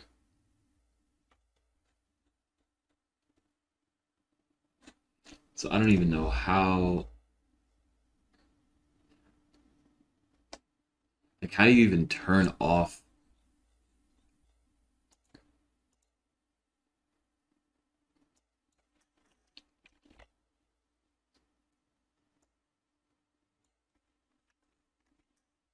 So here it's like, if I do this,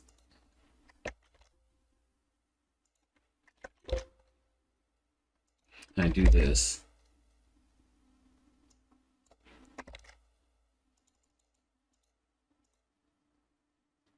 the pycache. So how do I disable pycache?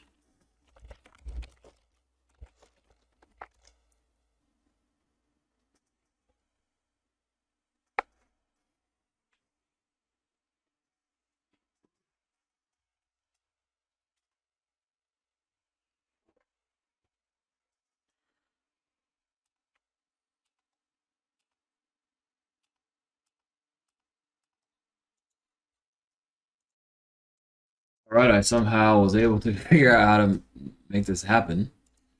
So if I restart this in clear and run all, we will see that we have the cache showing up, and then we also have this number cache showing up. So here, if I go here and I debug this, we're seeing that we have this directory path os.path.absolute path os.path.join. os.path.directory name of the file, and then we want to go back twice. And the reason why we want to go back twice is because this file that we are running is here. So we need to go back into this, and then we need to go back out of this, and then we need to go back out of this, and then that puts us in the main folder. And then I guess what this would do is, if we run it forward, you can see what?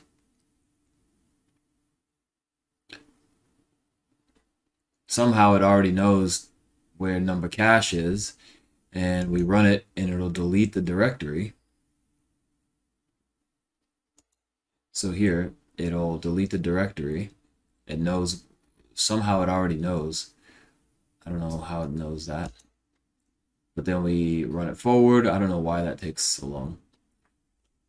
Then here we're going to set p equal to quant freedom. And we just go through the backtester folders and it'll delete all those. There we go. So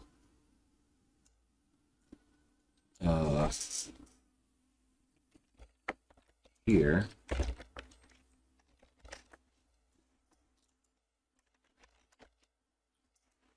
clear cache.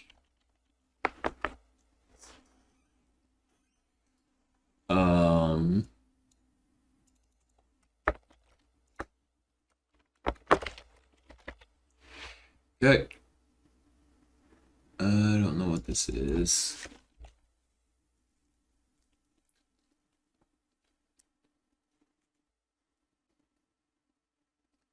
So I guess here, we run all of this, we will see that, again, we have all our cache, all here, got all this cache, and then now what we do is we restart and we clear it. Whoa. Oh.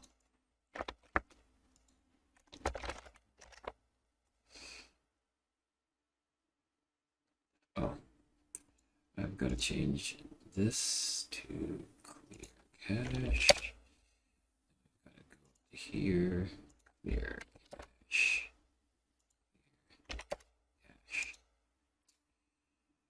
Okay, so now let's try it again.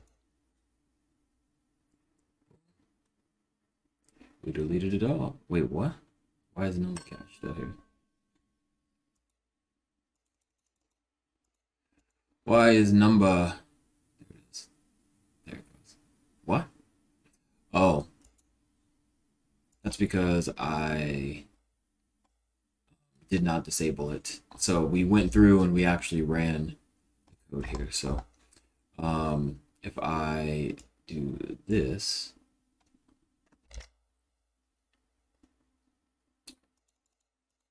we run it. See over here.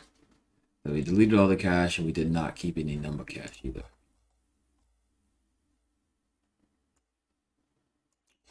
There we go.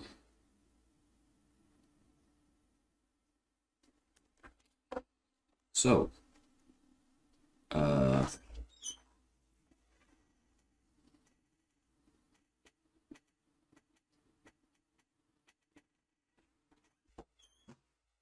yeah.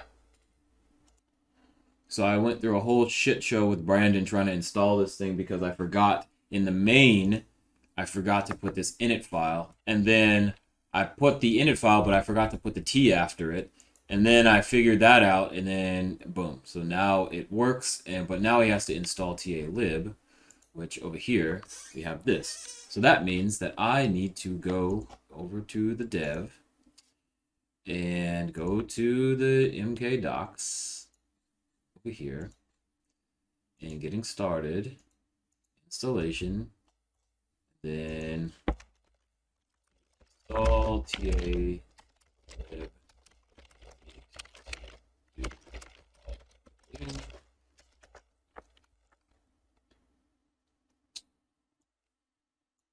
Might also try these unofficial Windows binaries for both things. So I guess this download and undo.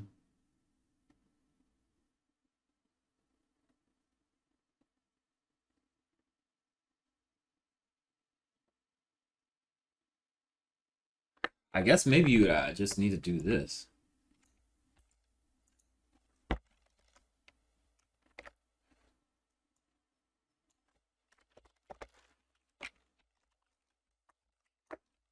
Uh,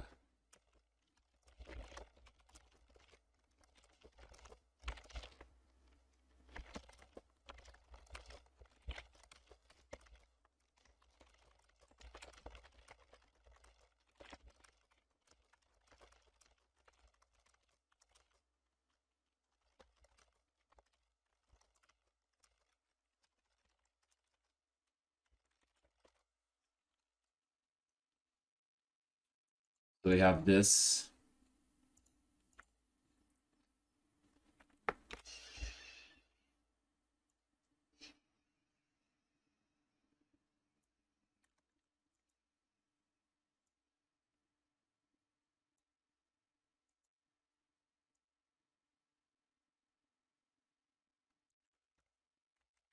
Oh shit.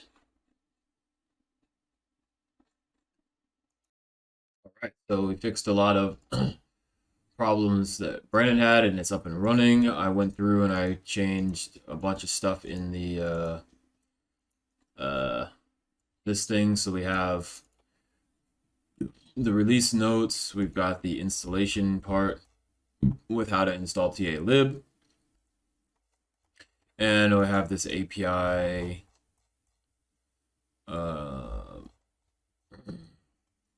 And we got the number functions here.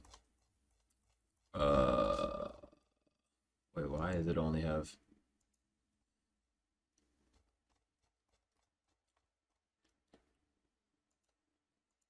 Oh, that's what the titles names are. So I'm not even really worried about that right now, or even thinking about it. Let's see here.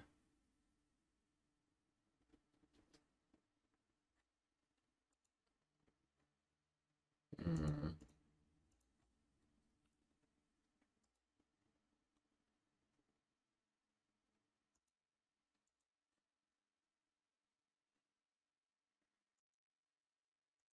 Anyways, I need to alright.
Okay. So now, what do we have to do? Oh boy, what is on the to-do?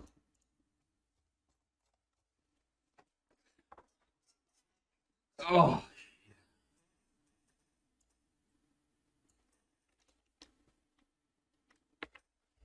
So, I guess here we'll do something where it's like, something.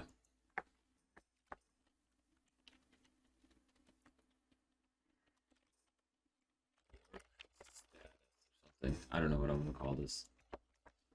So today is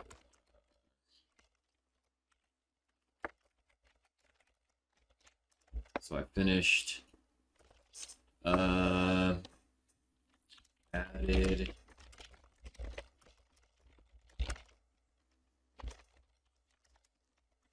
cache and also added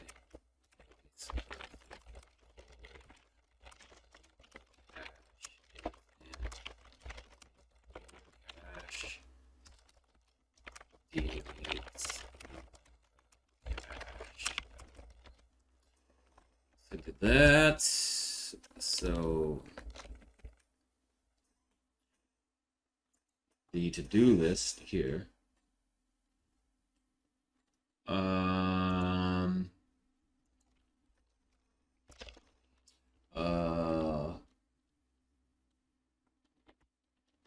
Did the created equals now?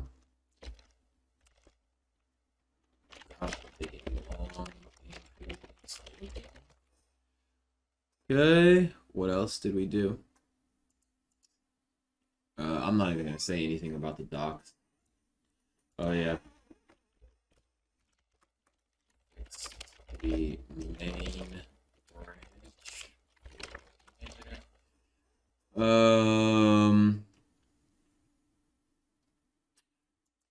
What else is there? What else did I do?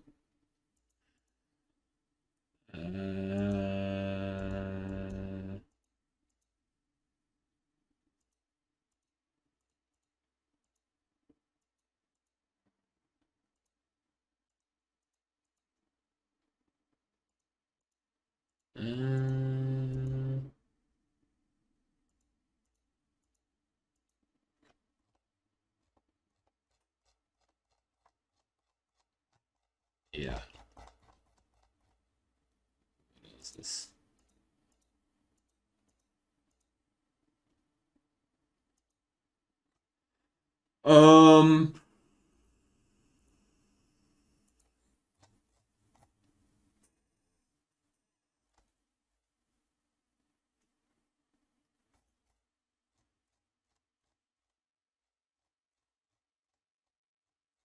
Oh yeah. So yesterday I did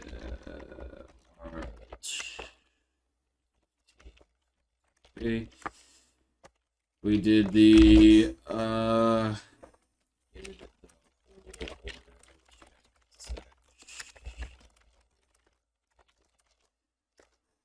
okay. So what do we have to do?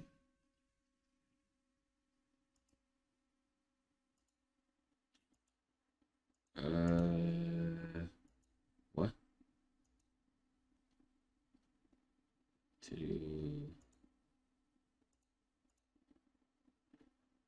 All right. So we got this.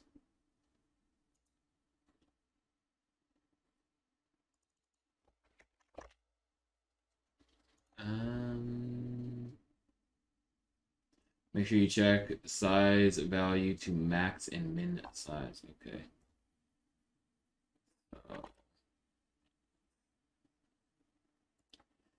So here.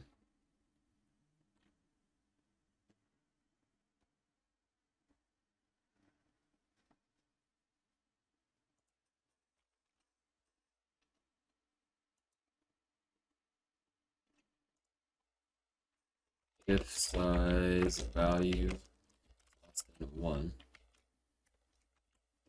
then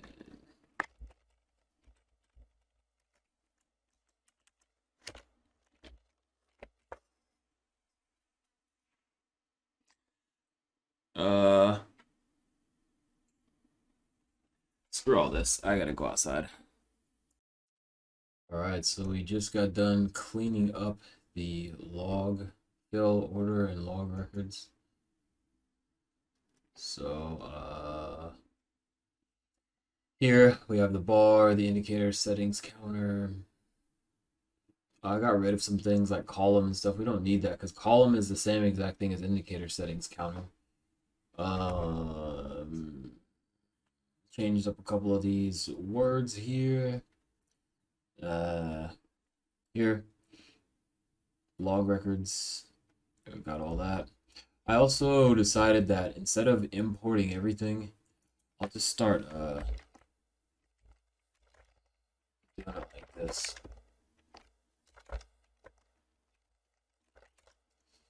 And that way, maybe I'll save some space.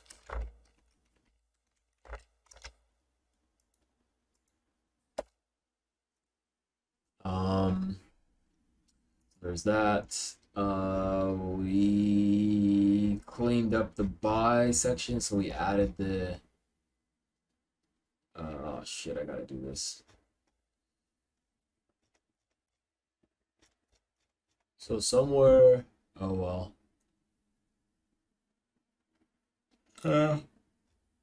Um.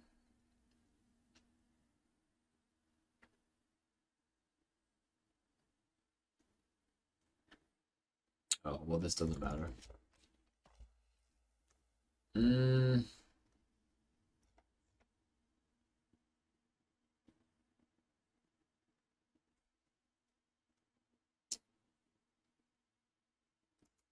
If it's ISO leverage.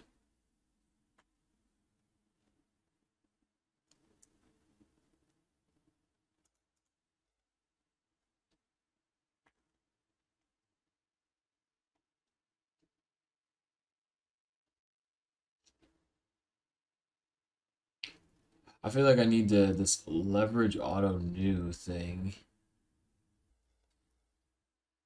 I actually think the order result just needs to be leverage instead of ISO. Leverage ISO instead of leverage ISO and leverage auto.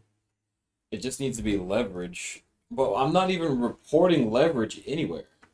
I'm not even. I'm not uh reporting it anywhere. I guess it's just for.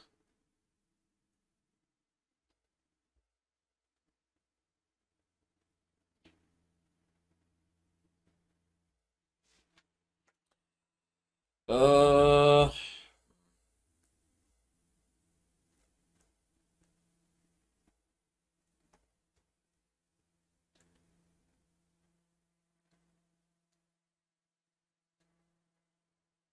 Perfect.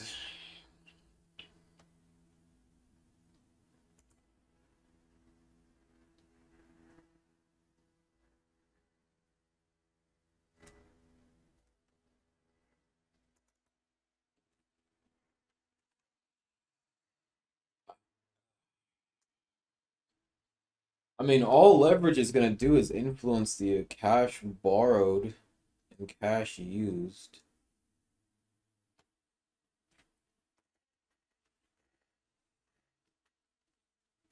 Well, it's gonna affect the cash used, which is gonna affect the cash borrowed. Because the initial margin is what creates the cash used. Size value divided by leverage auto new.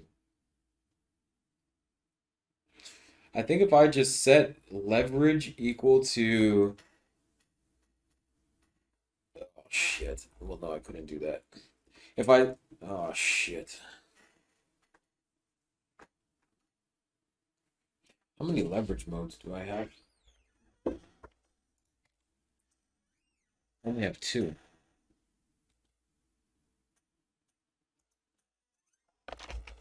So I'll say leverage equals tree dot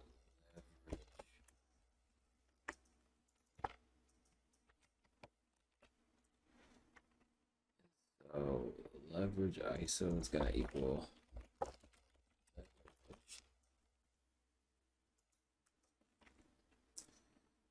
then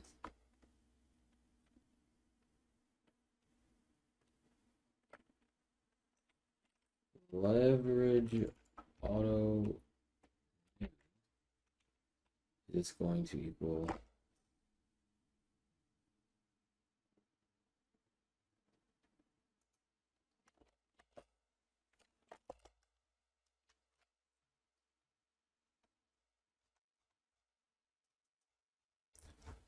Where the hell?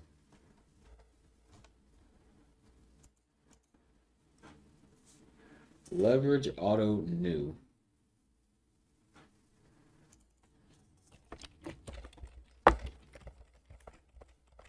Leverage auto new is going to equal leverage new.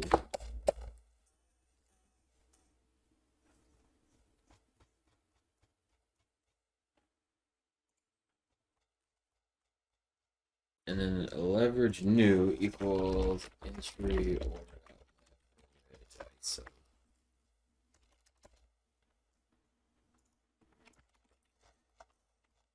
and that way I don't have to do this down here.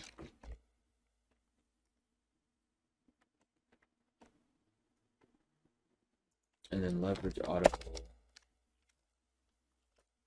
new.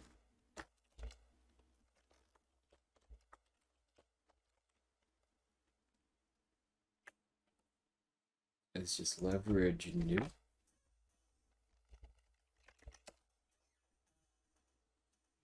Is that the way this works?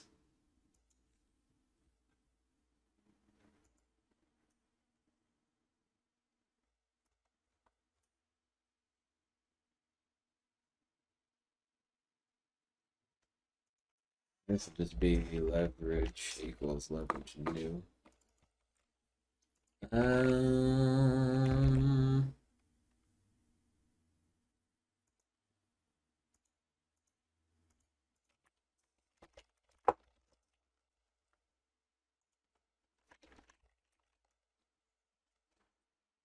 See here, leverage auto.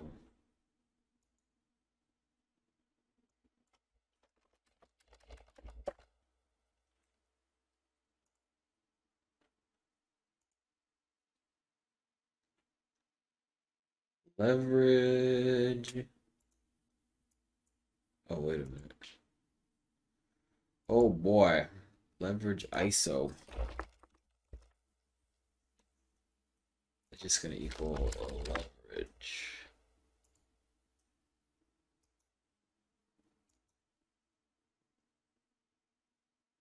Wow.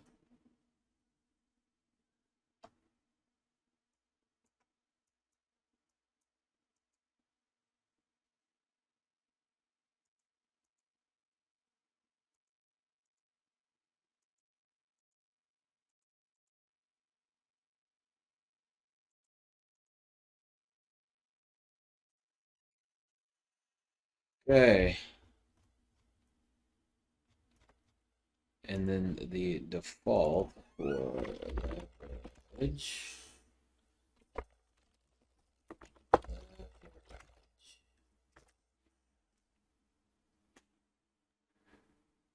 Leverage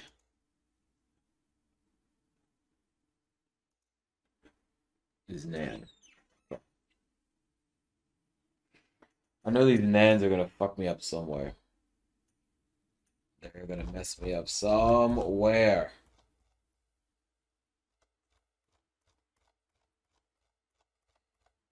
Okay, so we are all the way down here. When do we create the record counters? Record counters.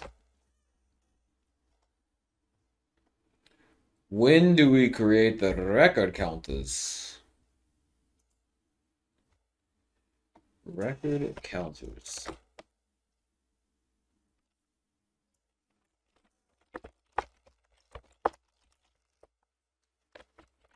Huh? Record counters.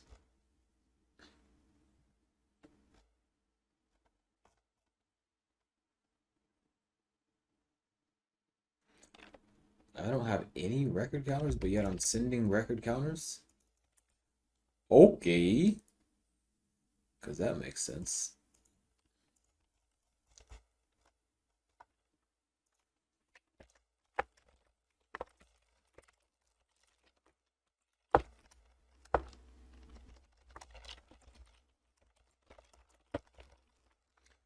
Okay, empty. Grab this.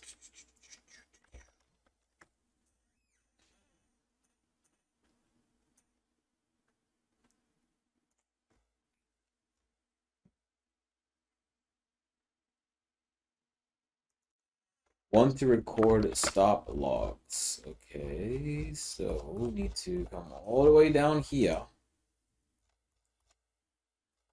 and say, yeah.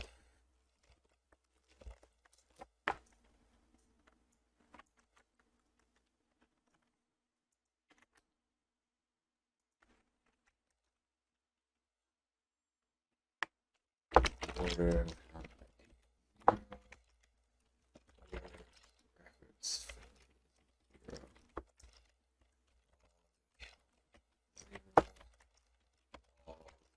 Zero. Else,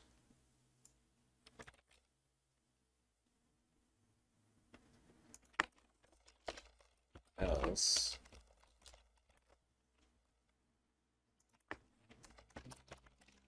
none.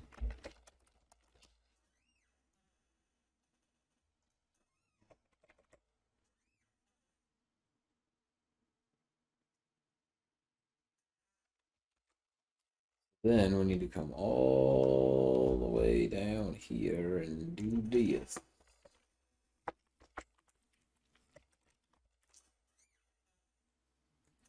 Because we was asking for that over here, record counters.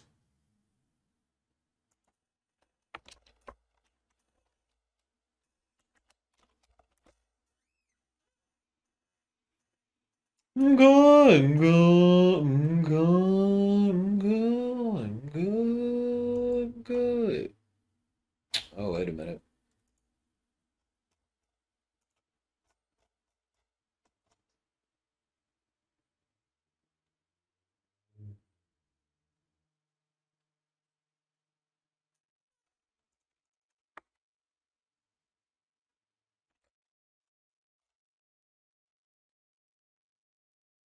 Oh, shit.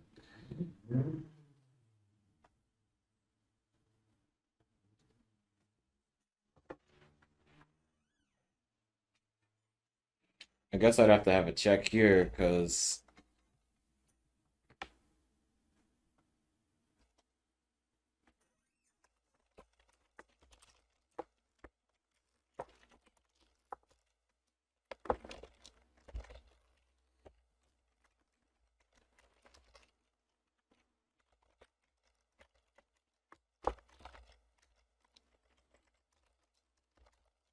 this is disgusting, by the way.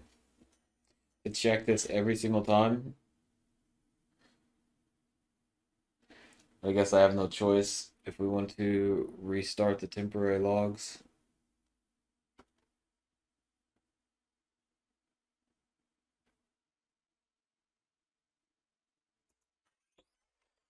But the problem is that I don't think this is going to work. If it's none,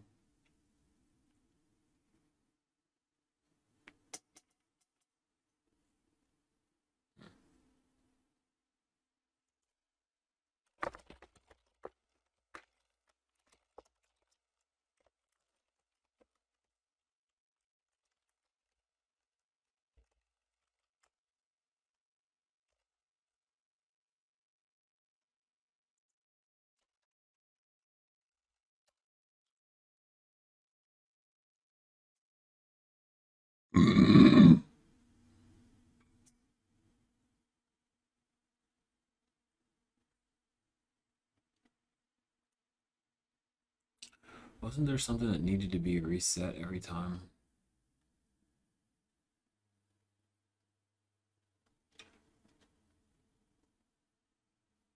This is so disgusting.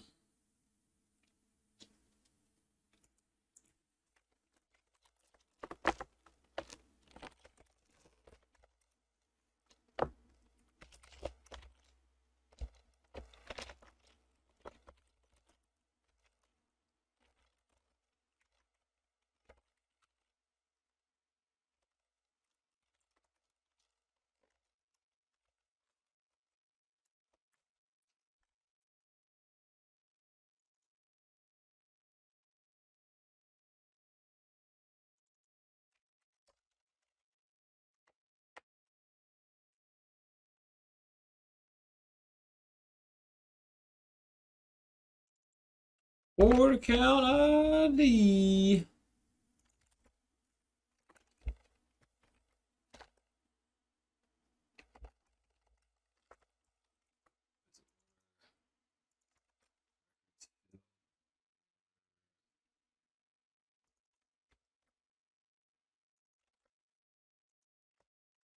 Doesn't this go back to 0?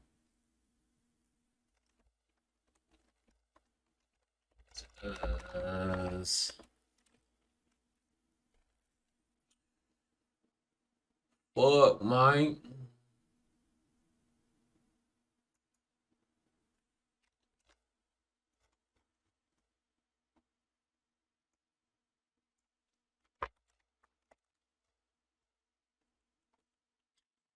This is disgusting.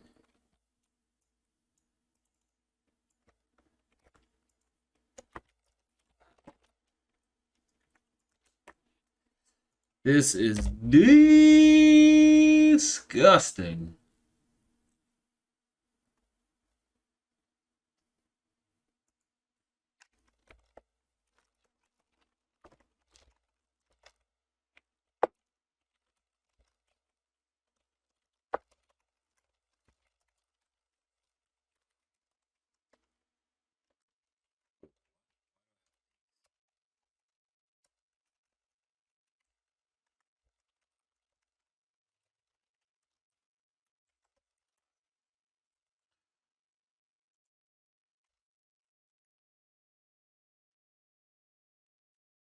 This is going to be so unnecessary.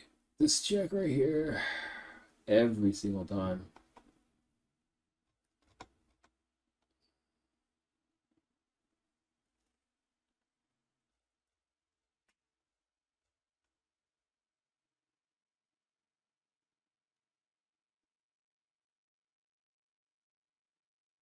Actually,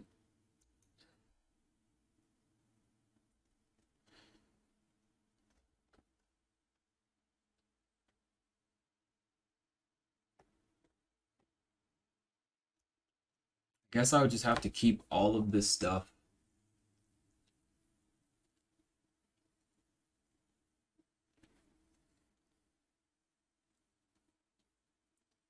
Commented out. I'd have to keep all log stuff commented out because it's only for me, I guess.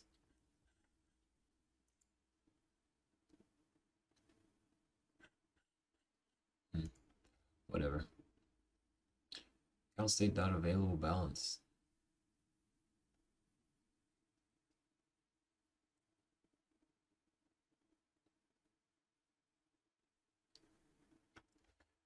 Wait a minute. I feel like I have to do the same exact thing here.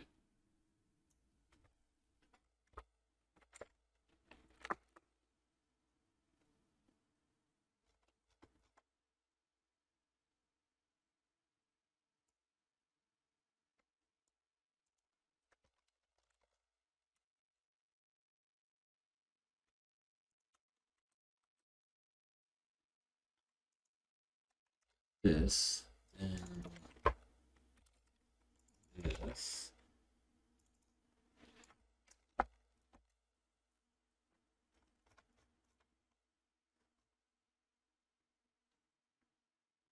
Start log count. What is this?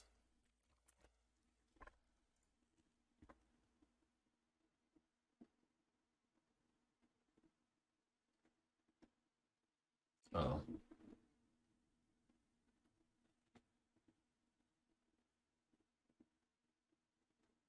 This is so unbelievably disgusting. I don't know how to deal with all these log records everywhere.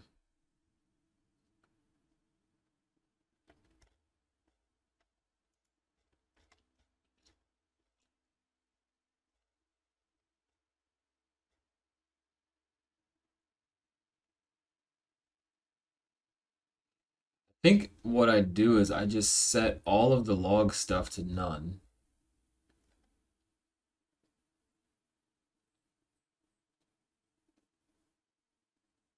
But then how do I deal with the record counter? Is the problem.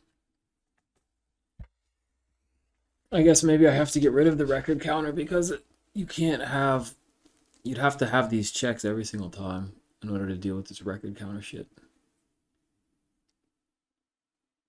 Wait, how did he deal with the? What he's doing is he is setting the order records and the log records.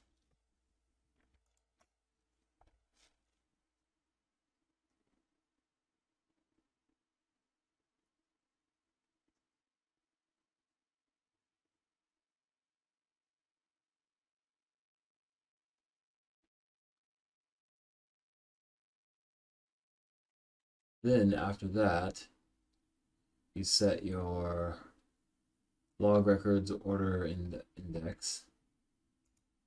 Then you come down here, you send the log records, and then you say if you want to fill the order records, the log records, then fill the log records.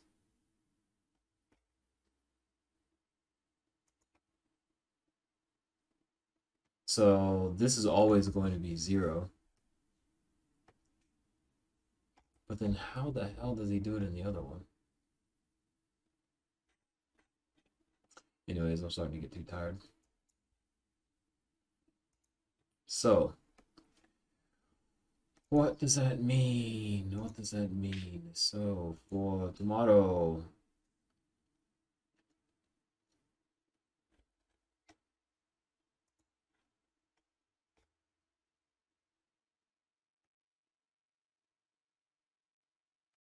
how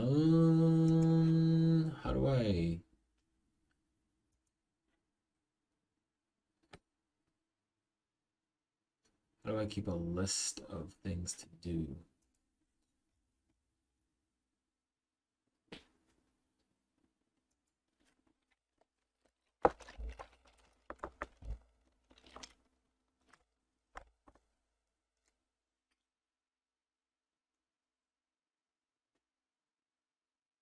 How do I keep like a roadmap?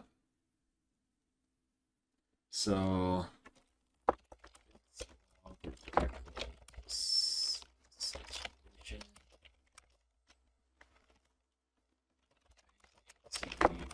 create the log and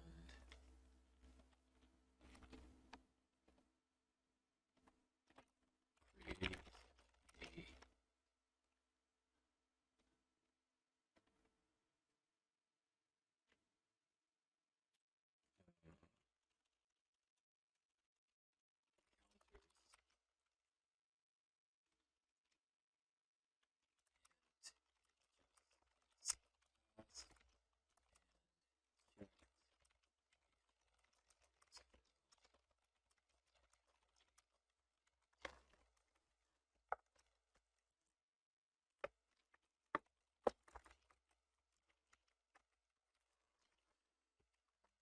and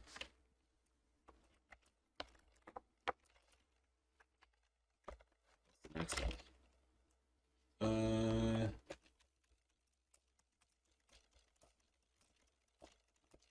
That it would be to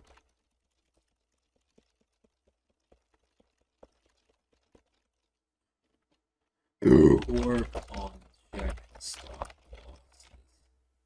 Check stop. That's it. I think because here, yeah. So here we just leave everything alone.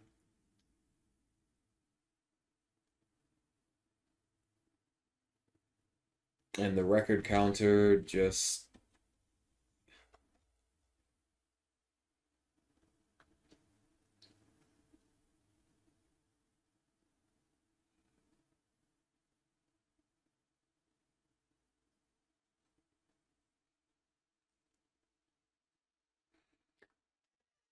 here, if we want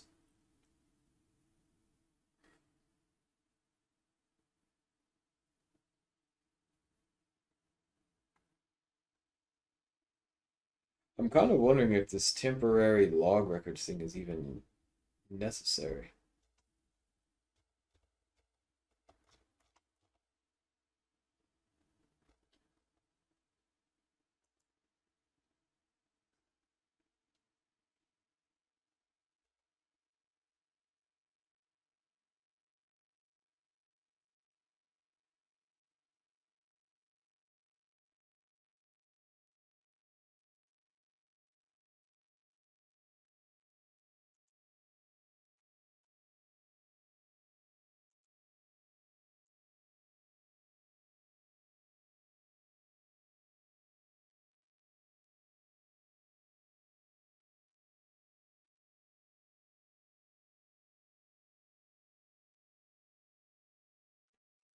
So after we're done with the entries, we come down here and check to see if it was a thing.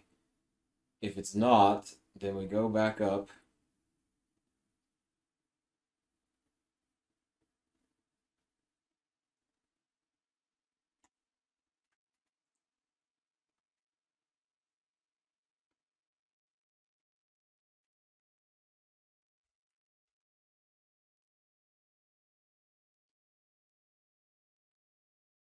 I wonder if it would just be easier to like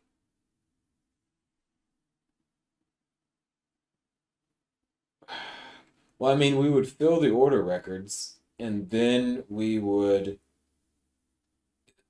come down here to check. And then if it does not pass this thing, then I guess what we should do is set up like an else that says wipe all of the order records that we just did and start it over at the last point.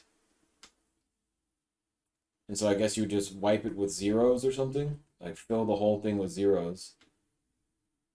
Um,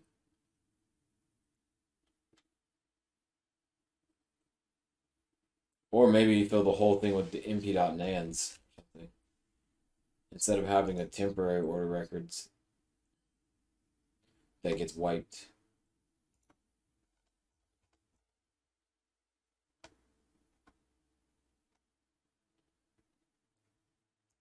I guess it's not bad. I mean, unless there's like, yeah, I guess I don't know. For as far as size goes, it would be better to not have two more empty arrays while you have another gigantic empty, two more empty arrays up here. You have an empty array, and then an empty array for the logs possibly. And then you come down here and you have a temporary empty order records. So I don't know. Do you, for the sake of memory, do I think that's the at the end of the day, it's like I think you could just wipe.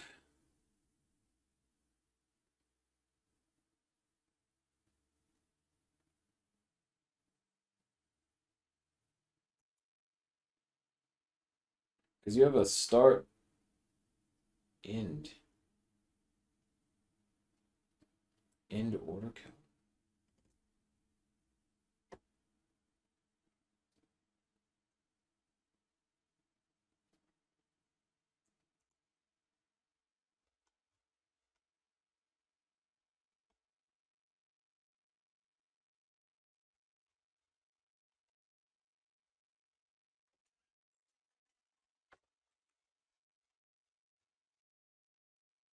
So I guess here it would be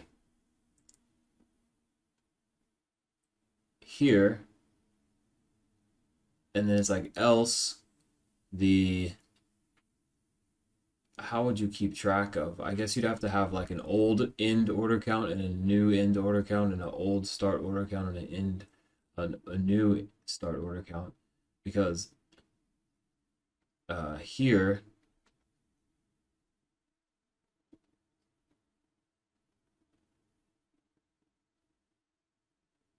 well actually no.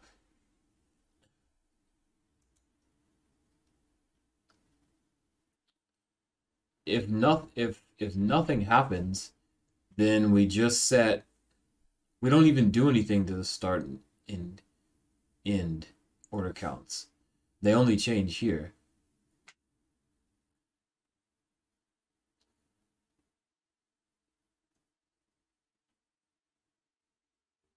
So I guess the only thing that we would need to do on the else is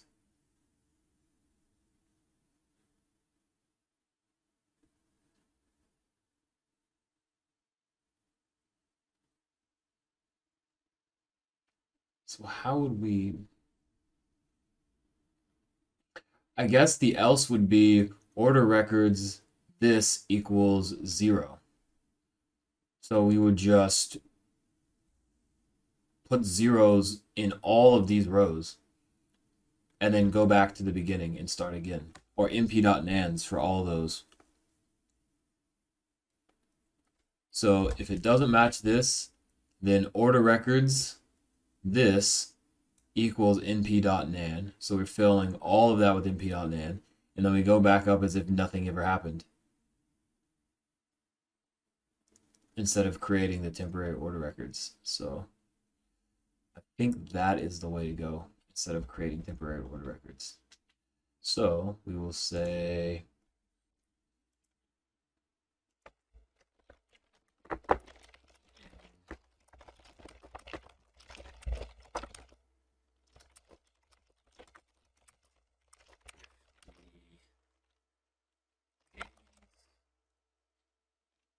is false and put